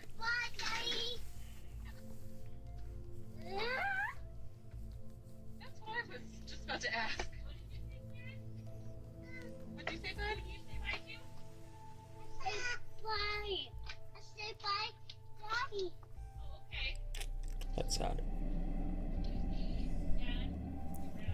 Now, Sissy posted the video because she thought it was just a little odd and kinda cute that her son was talking to his dad who passed away. She made no claims that the clip was paranormal, but when she posted the video online, viewers began to point out that there also seemed to be a strange voice in the clip. A voice that they thought might actually be the little boy's Who father, like figures this shit out? communicating Can I from be real? beyond. Now, I'll enhance the audio and listen carefully just as little Clarence walks out of the door. Come on. Let's go. Let's go. Let's go.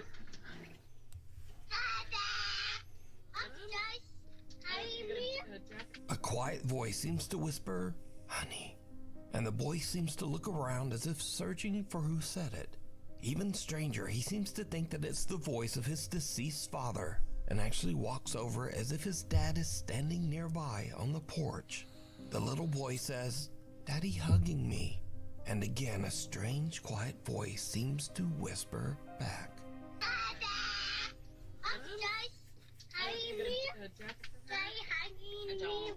Oh, wait. No. Okay. Oop, come on, Clarence. Oh, wait. No. Okay. Oop, come on, Clarence. So did little Clarence actually encounter the spirit of his deceased dad, saying hello and giving him a quick hug? Clarence seems to think so, but as usual, you decide.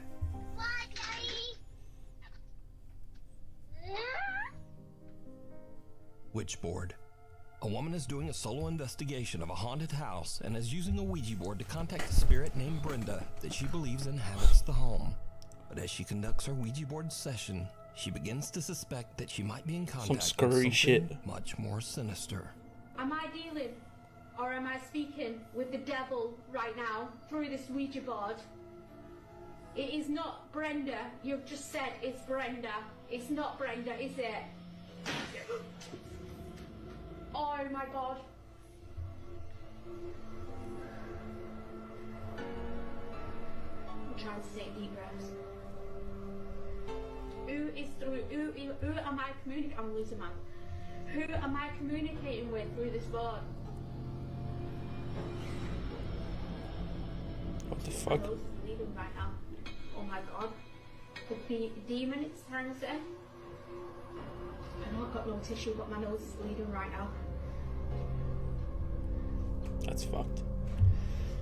The board is moving. Oh my god, Board. Mike, that's it. I'm done. Yeah. I'm off. I'm sorry, guys. She hears a strange sound from the floor above her and her nose starts to bleed. I would have fucking Still, been she out the decides second to your continue nose her starts bleeding, session. dude. Suddenly the Ouija board flies off the table and finally she decides Fuck your that she has Ouija had board. about enough. And she just gets out of there. A guy named Angelo decides to camp in a forest that is said to be haunted. He's a bit unnerved by the spooky surroundings, but nevertheless, he decides to try to contact any nearby spirits with a Ouija board. As you might expect, it did not go well. Let's play it for stream, Jack. Play what? I hate my birthday. At least I used to. Play what? You want me to play with a Ouija board on stream? Are you high? I don't fuck with no Ouija boards. I ain't that white. Okay, I'm gonna end the session for a second, okay? I'm closing off the session.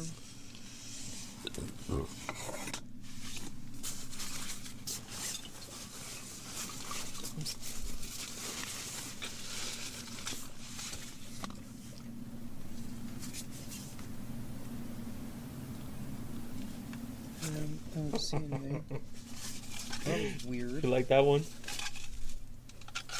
It literally walked as it walked. It literally sounded as if. Fucking bitch. What the Yo, fuck you, was Stacy. that? I love how he didn't grab his knife again. He's scared. He didn't even grab his knife again. He's like, fuck it. Okay, that scared the shit out of me. Nope, no. I don't like tents. I don't like tents. I don't know what the hell that was. Grab you a knife. I don't know if I want to know what the hell that was. What do I do? That actually got me pretty good, that one. Honestly, I think I should probably leave. Yeah. That was some scurry shit.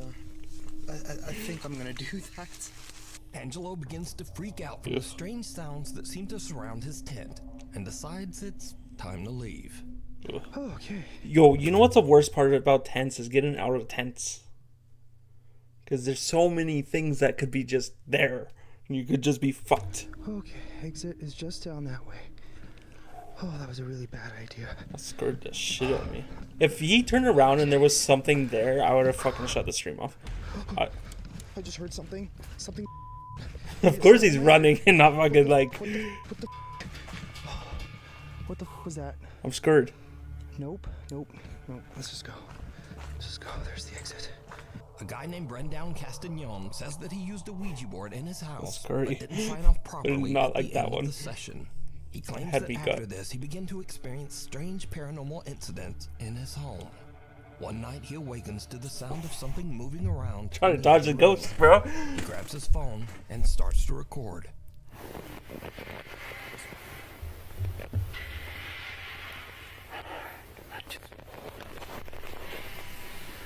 Do you notice how that one guy, he grabbed his knife like all hard, like, and then the second the thing like actually swooped him, the knife just disappeared. Shit. Made me laugh.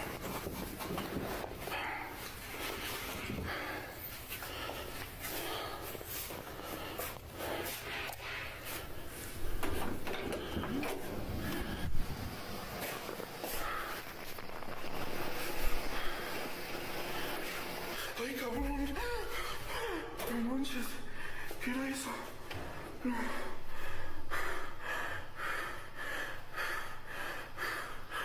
What the fuck was it?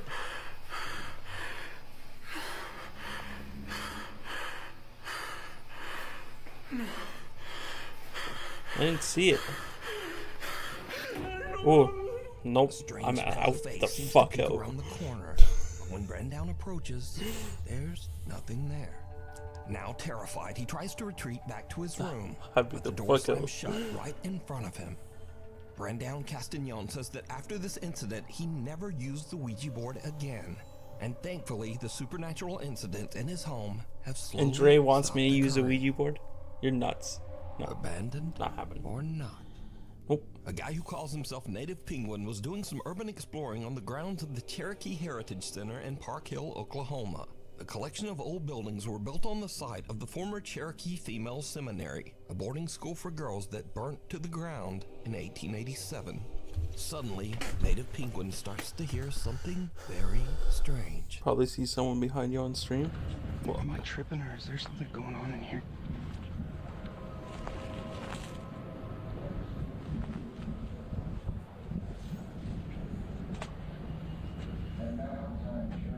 Ooh. Ah.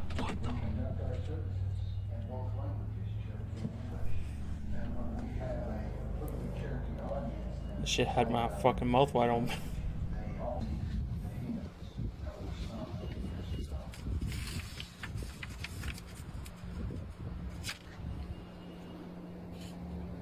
Oh, senor, you got the one. Call it you got, honey. Get the ducks, Sunday.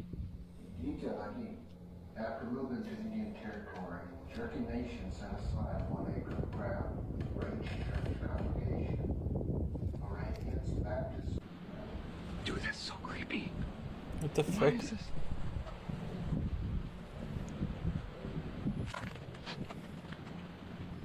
It's just a recording? Even though the center has been closed down for years, there's an odd recorded message playing inside one of That's the weird as buildings. fuck. Native Penguin looks in the windows to try to figure out just what is going on. He captures something on camera that is truly bizarre. Okay. Dude, that scared me. I was like, there's someone in there.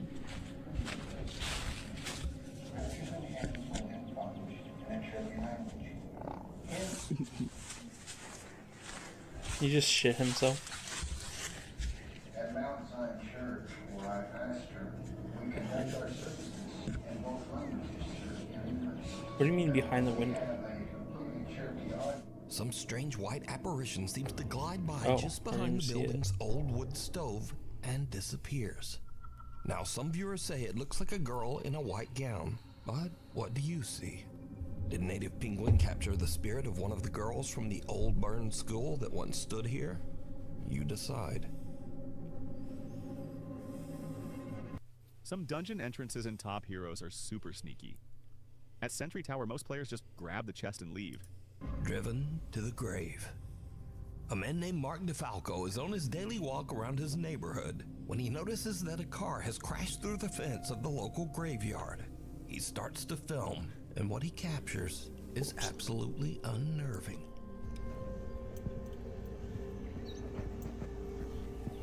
Sup, Peter? My dog. I'm just kidding. Damn, man. People gotta learn to slow down.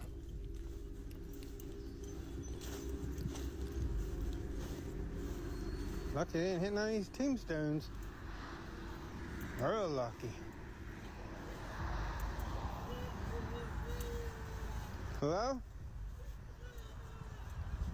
The fuck? You alright?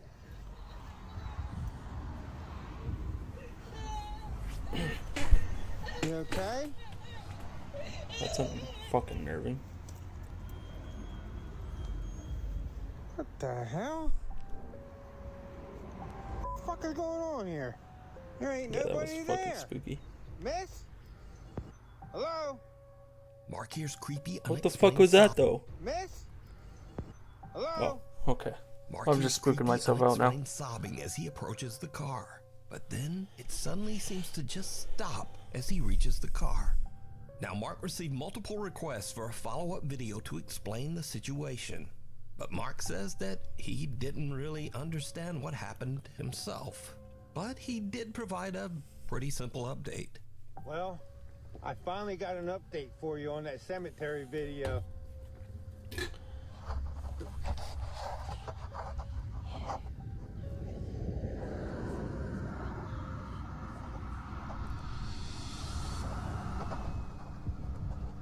What?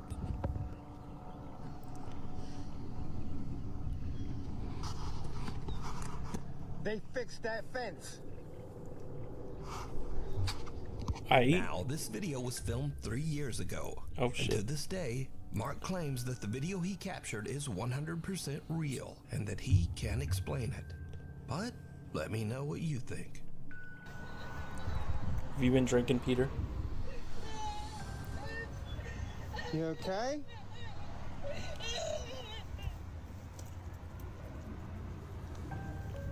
What the hell? Intruders. A young woman named Jeanette moves into a new apartment. But not long after, as she is recording herself practicing a new dance routine, something happens that is truly terrifying. Is there an actual person in there? Raymond? Who the fuck is Raymond? Remember?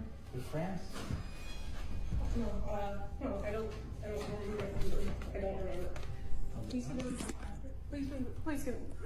Please get out of my apartment. Please get out of my apartment. What the fuck? Luckily, Jeanette escapes unharmed. She calls the police and they check her apartment, but the intruder is no longer there.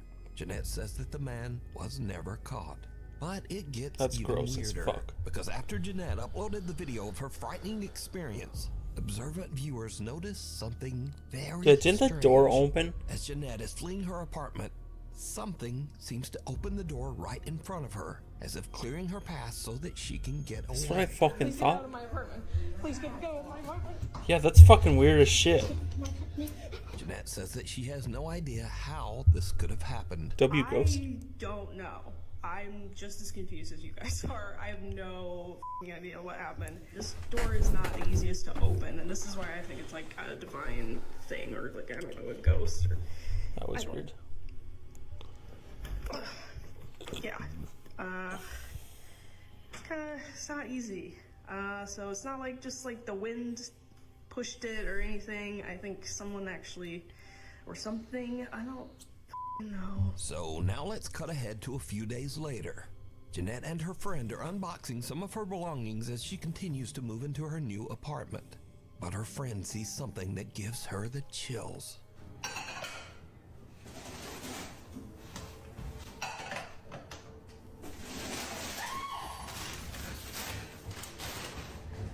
What? You saw me. You saw a man in my bedroom?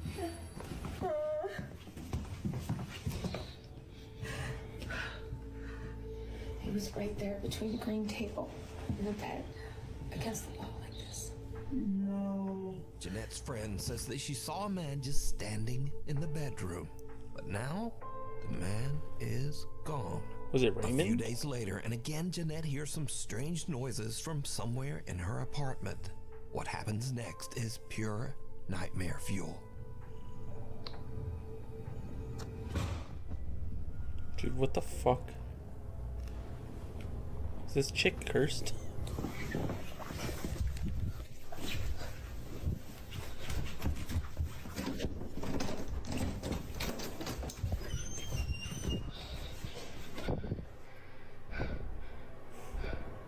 These ones were good. I'm spooked. Yo, Raymond.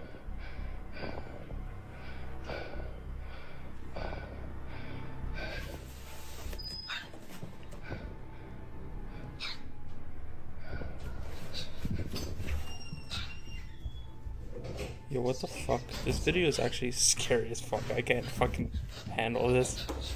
What the fuck?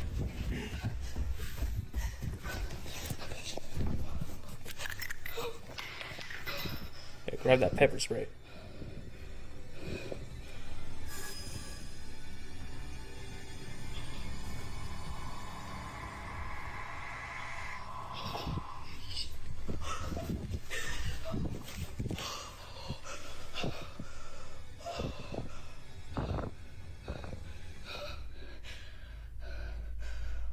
Jeanette considers running out the front door, but instead she rushes into her nearby bedroom and grabs that was her a weird pepper move. spray. But as she turns around, her blood runs cold as she sees something slowly make a deep imprint on her mattress, almost as if some spirit actually sits down on her bed. Ew. As she runs out of the room in fear, she turns, and the imprint on the bed is gone. Jeanette says that she is now terrified of the weird things going on in her new apartment. She says that friends have been staying with her until she can decide just what to do. Black I Mass. think you're fucked. A young woman named Olivia Conkle says that some very strange things have been happening at the apartment that she shares with her boyfriend. Doors in the apartment often just open and close all on their own. One night, the couple returns home and sees Can we something talk about that fucking video? Because I think she's fucked. She's cooked. truly horrifying that seems to be staring out of their apartment window.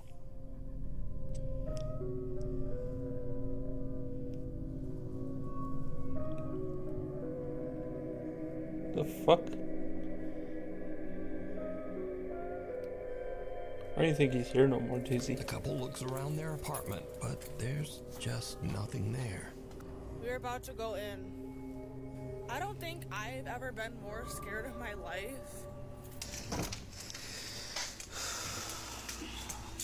Yo, you know the boyfriend's like, God don't damn, even this have any words. fucking bitch brought a The ghost. paranormal activity in their home seems to be getting worse every day. One night, Olivia is all alone when this happens. No, but I'll probably play it later if I feel like it.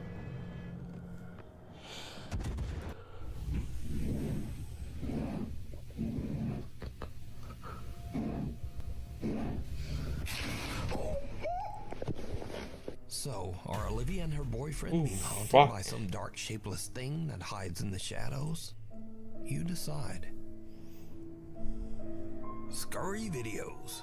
These are videos that are sort of in the scary video genre, but they're just kind of silly, and also they're all about doggies.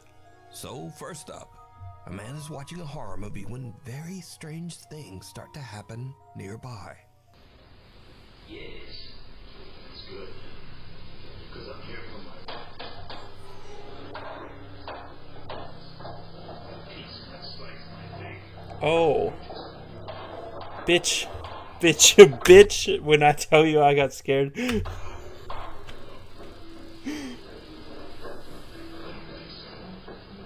he recording the dog?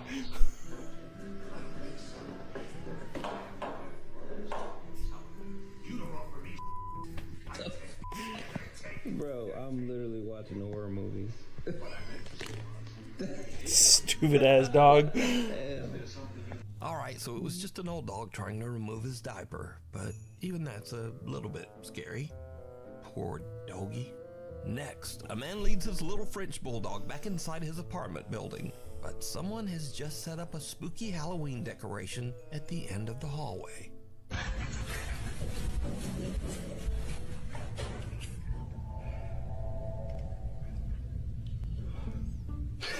Dog looks back kind of like, nope, maybe you should go check that out alone.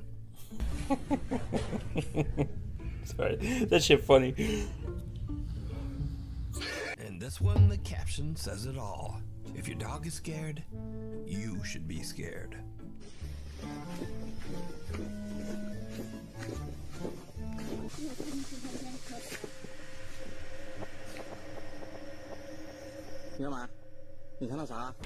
Finally, a woman introduces her new doll to her cute little pug named Augie.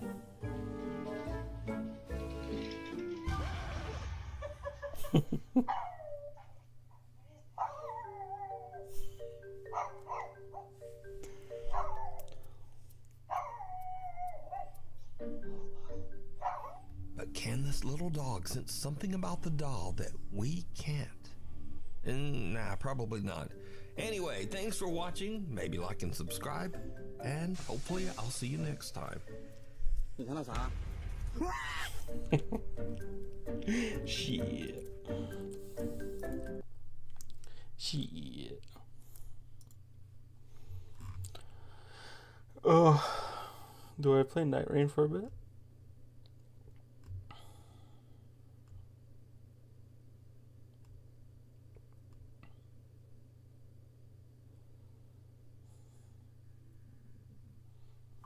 Should I watch this video about my coworkers? As an owner of Walton Goggins goggle glasses, I know how to make slick-looking goggle/glasses. Okay, we'll watch this one video and then I'll play a bit Vending of machine Night Rain. killer. On April 30th, 1985, a 45-year-old truck driver stopped near a vending machine in Fukuyama, Japan. He was exhausted from work and was looking for an energy drink to help him power through the rest of the day. When he approached the vending machine, however, he noticed something surprising. A bottle of Oranaminsi energy drink was already in the pickup tray. Thinking he'd lucked down on a free drink, the truck driver wasted no time chugging it down. What he didn't know was that this would be the last drink he would ever taste. Oh shit. Instead of the refreshing feeling he was What the looking fuck? for, he felt something horribly wrong with his body. A bitter, burning sensation quickly spread throughout his throat, followed by an intense wave of nausea. It wasn't long before he was lying on the road in excruciating pain. He was rushed to a nearby hospital where doctors discovered a lethal amount of paraquat dichloride in his system.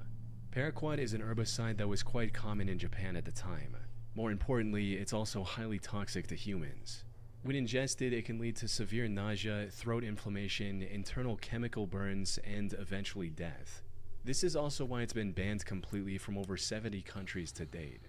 Unfortunately, despite knowing the reason for his illness, there was nothing the doctors could do to save his life. There's no antidote for the deadly chemical today, let alone back then. So, after hanging on to his life for a month, the truck driver passed away on the 30th of May, 1985. At first, investigators assumed that given the nature of his work, he might have accidentally encountered the toxic substance while on duty. However, after reviewing his haul records, they found no trace of this herbicide Wouldn't or they find the anything drink remotely by linked him? to it. This left them with only one conclusion. The chemical was mixed into the drink he consumed just moments before collapsing in agony. But with no leads or concrete evidence, they couldn't determine whether it was a murder or self-inflicted act, resulting in the case getting shelved for the time being. Now, while this might sound absurd today, you have to understand that paraquat was readily available in the country at the time. You didn't need any prescription or identification to purchase the chemical, leading to over 1,400 people using it as the poison of their choice in 1984 alone. Jesus Christ. In other words, the possibility of it being self-inflicted was just as high. However, just as the investigators were about to give up on this case completely, they received tragic news. Another person had fallen victim to the same poison after consuming Oranaminsi on the 5th of September. Sorry, wouldn't the cops have found the bottle and tested it? Is that not something then that... another 6 days later, and one more 2 weeks after that. By this point, it was clear that someone was deliberately poisoning vending machine drinks across Japan. This was the work of a deranged serial killer. Unfortunately, this supposed killer was also extremely thorough. He didn't leave any fingerprint or DNA evidence on the drinks he tampered with, and only targeted vending machines with no CCTV cameras nearby. As for why his victims willingly drank the unknowingly poisoned drinks he left behind, that had to do with the buy one get one free promotion Oranaminsi was running around the time to entice younger consumers. However, since some people only wanted the one drink, they often left the second free drink near the vending machine as a gift for the next person. This was common enough that people didn't find the laced drinks suspicious and drank them without a second thought. Sadly, this method was terribly effective. By the end of the year, this mysterious vending machine killer had claimed the lives of 12 victims and had severely injured 35 more. But as I mentioned earlier, this killer was a master of hiding his tracks. He operated all across western and central Japan, as well as Tokyo, making it near impossible for investigators to pinpoint his location. The lack of evidence also made it difficult to figure out his motive. Some speculated that he was doing all this to extort money from Otsuka Pharmaceutical, the company that made Oranaminsi. This is because in 1984, a group called the Mystery Men with 21 Faces threatened to poison food products unless the companies paid them money. So, some believed that the vending machine killer was a copycat and wanted something similar. However, this theory didn't last very long because Otsuka Pharmaceutical didn't receive any demands or extortion letters from the perpetrator. Additionally, the killer also began using other drinks, like the drink Real Gold and even Coca-Cola. Hiroaki Iwao, a Tokyo professor of criminal sociology, proposed a more disturbing theory regarding the killer's motives. He stated, It is not uncommon for Japanese who live under tremendous pressure, both on the job and in overcrowded communities, to let out their frustrations by hurting someone else.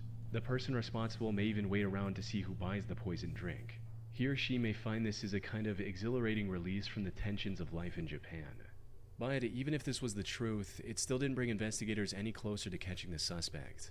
Left with no other options, the authorities turned to the public and launched a nationwide campaign on the 27th of September.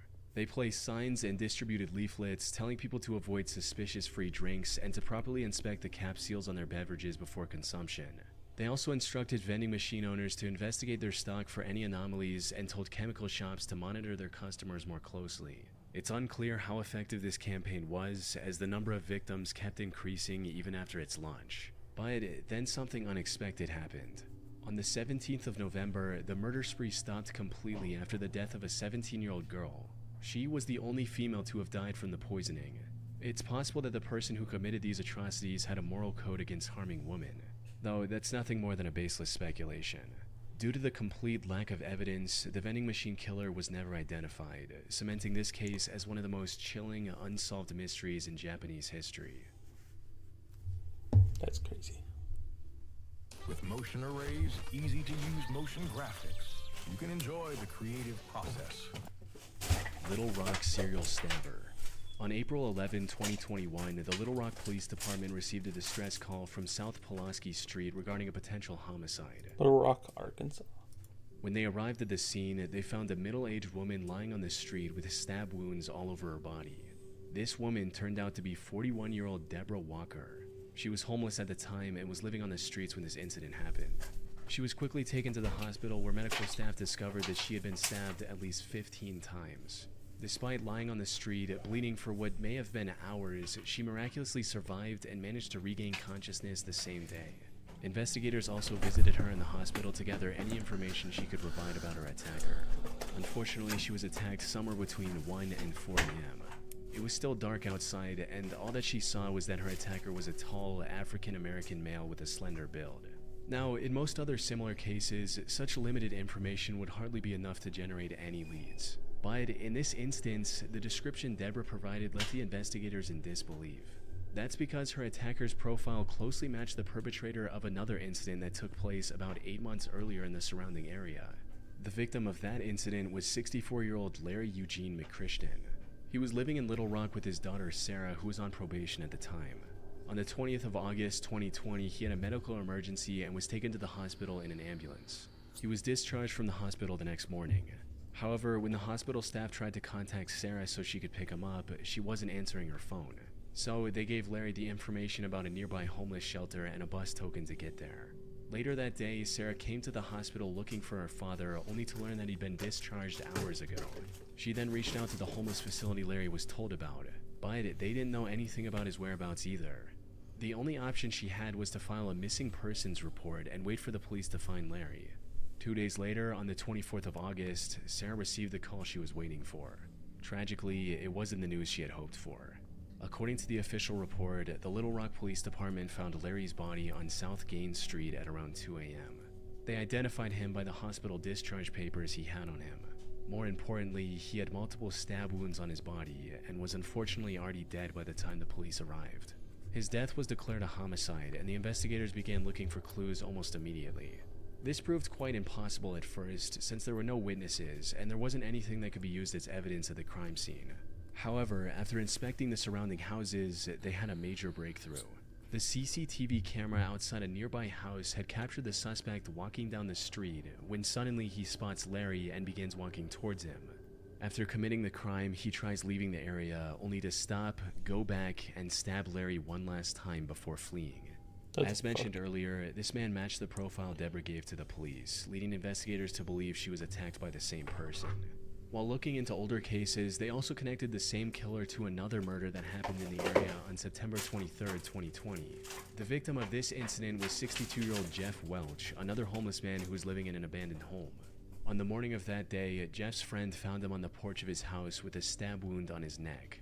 By this point, the investigators knew they were dealing with a deranged serial killer. However, just as they uncovered the connection between the three attacks, another tragedy unfolded. On April 12, 2023, a day after the attack on Deborah Walker, another one of his victims was found on the Wright Avenue overpass. The only thing in common with these 4 attacks was that they all involved homeless individuals, and they all happened between 1 and 4 a.m. There seemed to be no clear pattern on how the perpetrator selected his targets. This left the Little Rock community terrified to leave their homes, fearing they might become the next victim of the serial killer on the loose. After realizing the potential danger of this situation, LRPD began spreading awareness about the man who is now being referred to as the Little Rock Slasher. They also turned to the public to ask for any information they could provide on the matter, and even announced a $20,000 reward. We also need your help. One sec.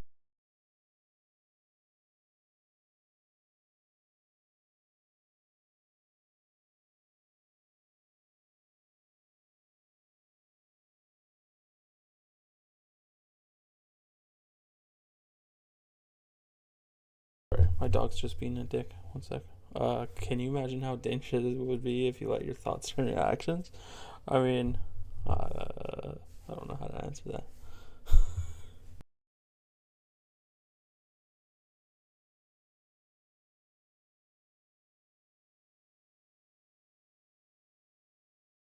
Whatever. Fucking dog.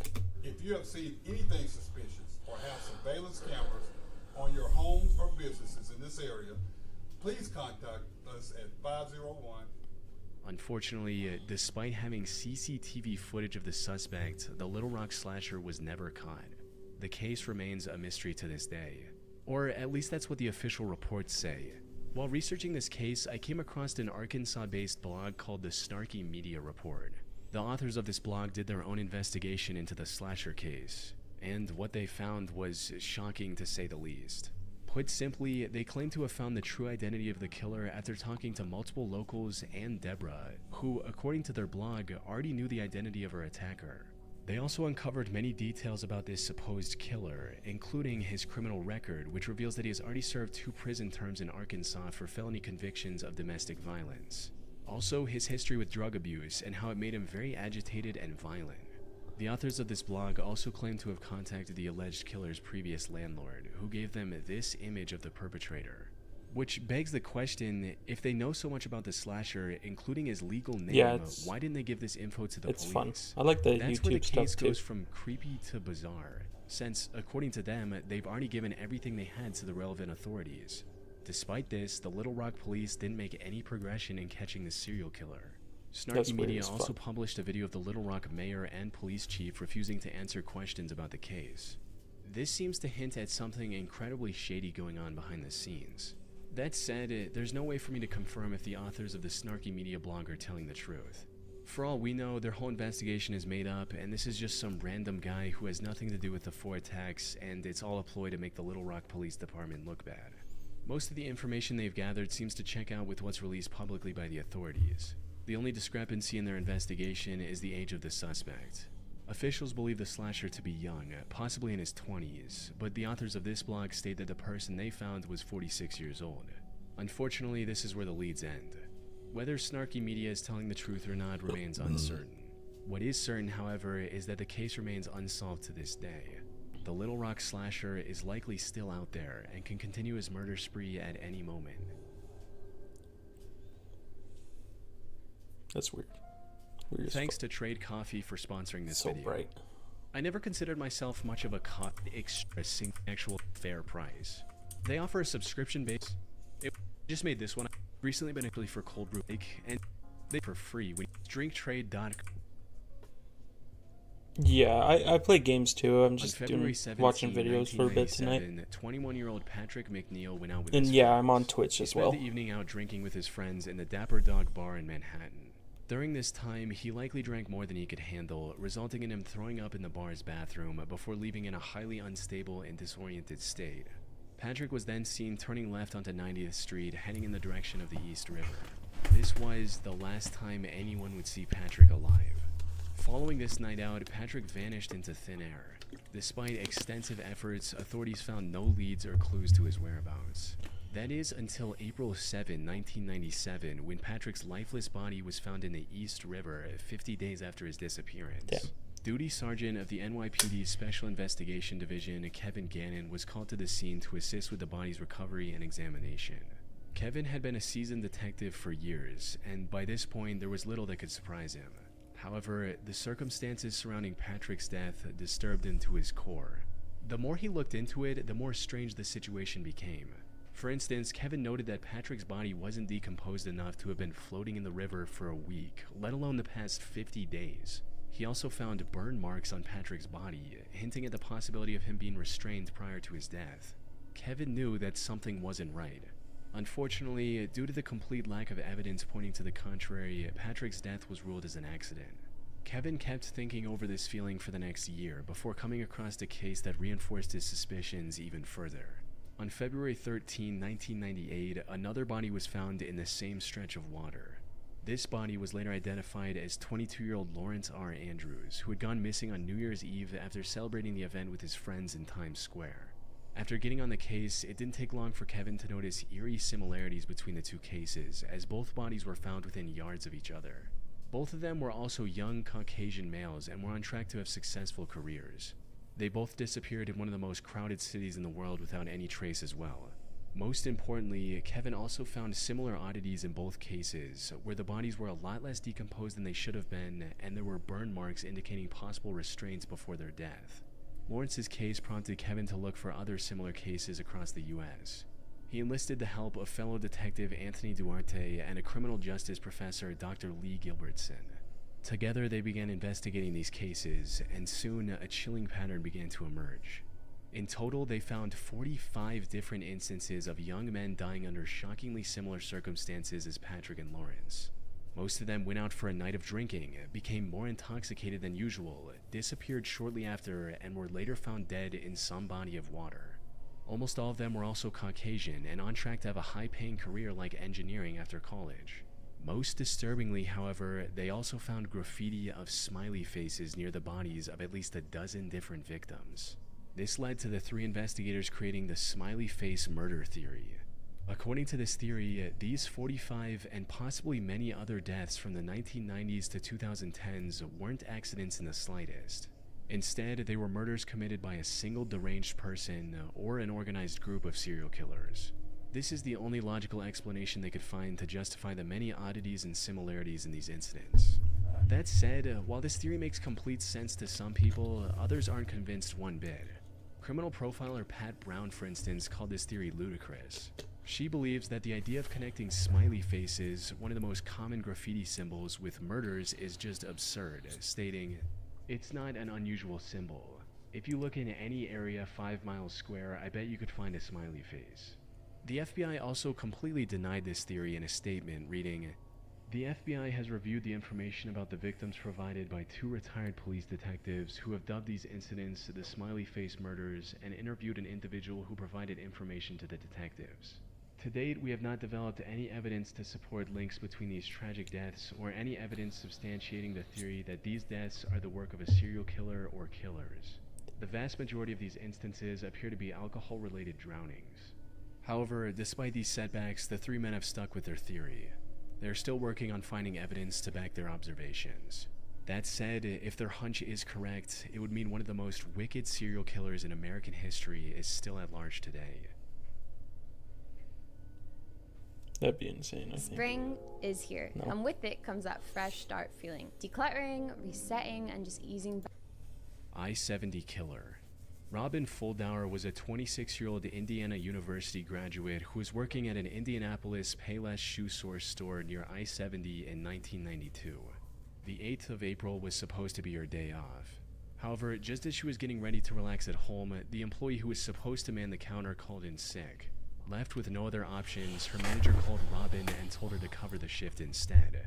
Robin wasn't very happy about this emergency shift change, but she reluctantly agreed, arriving at the store at 10 a.m. and starting her shift as usual. Unfortunately, her day was about to get a whole lot worse.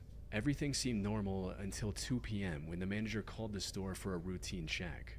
To her surprise, Robin wasn't picking up the phone. She kept trying for a few minutes before giving up and calling the Speedway gas station neighboring the shoe store. One of the gas station employees, a friend of Robin's, went to the Payless store to see if she was doing okay. However, what she found inside left her confused.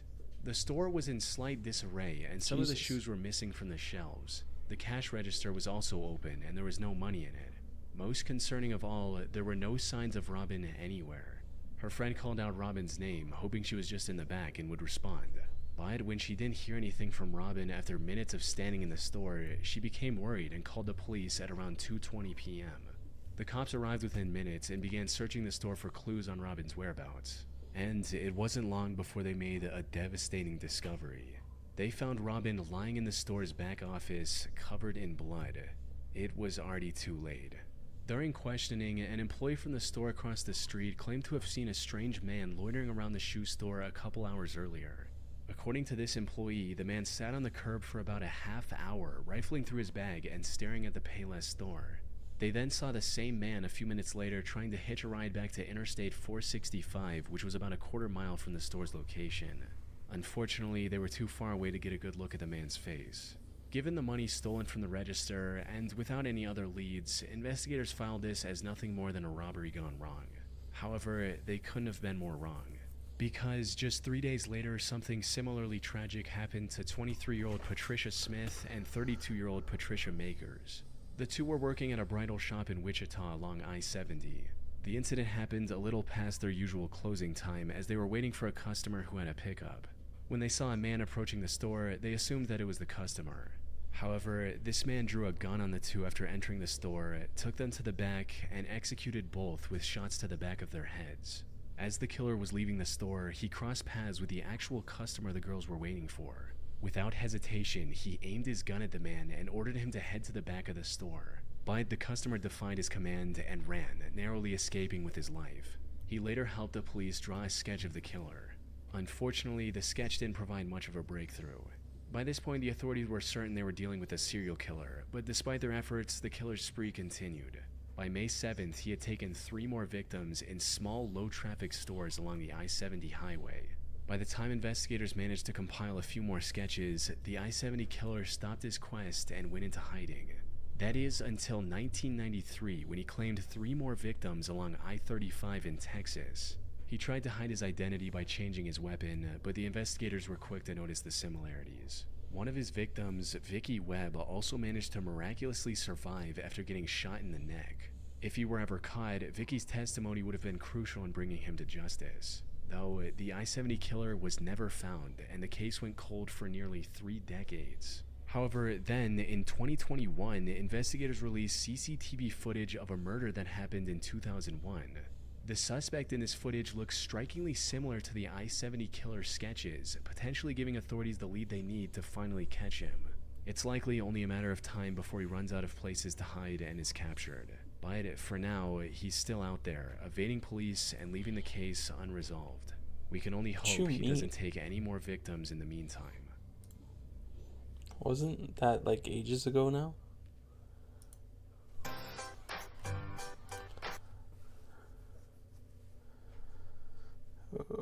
Okay, I think I might just end stream.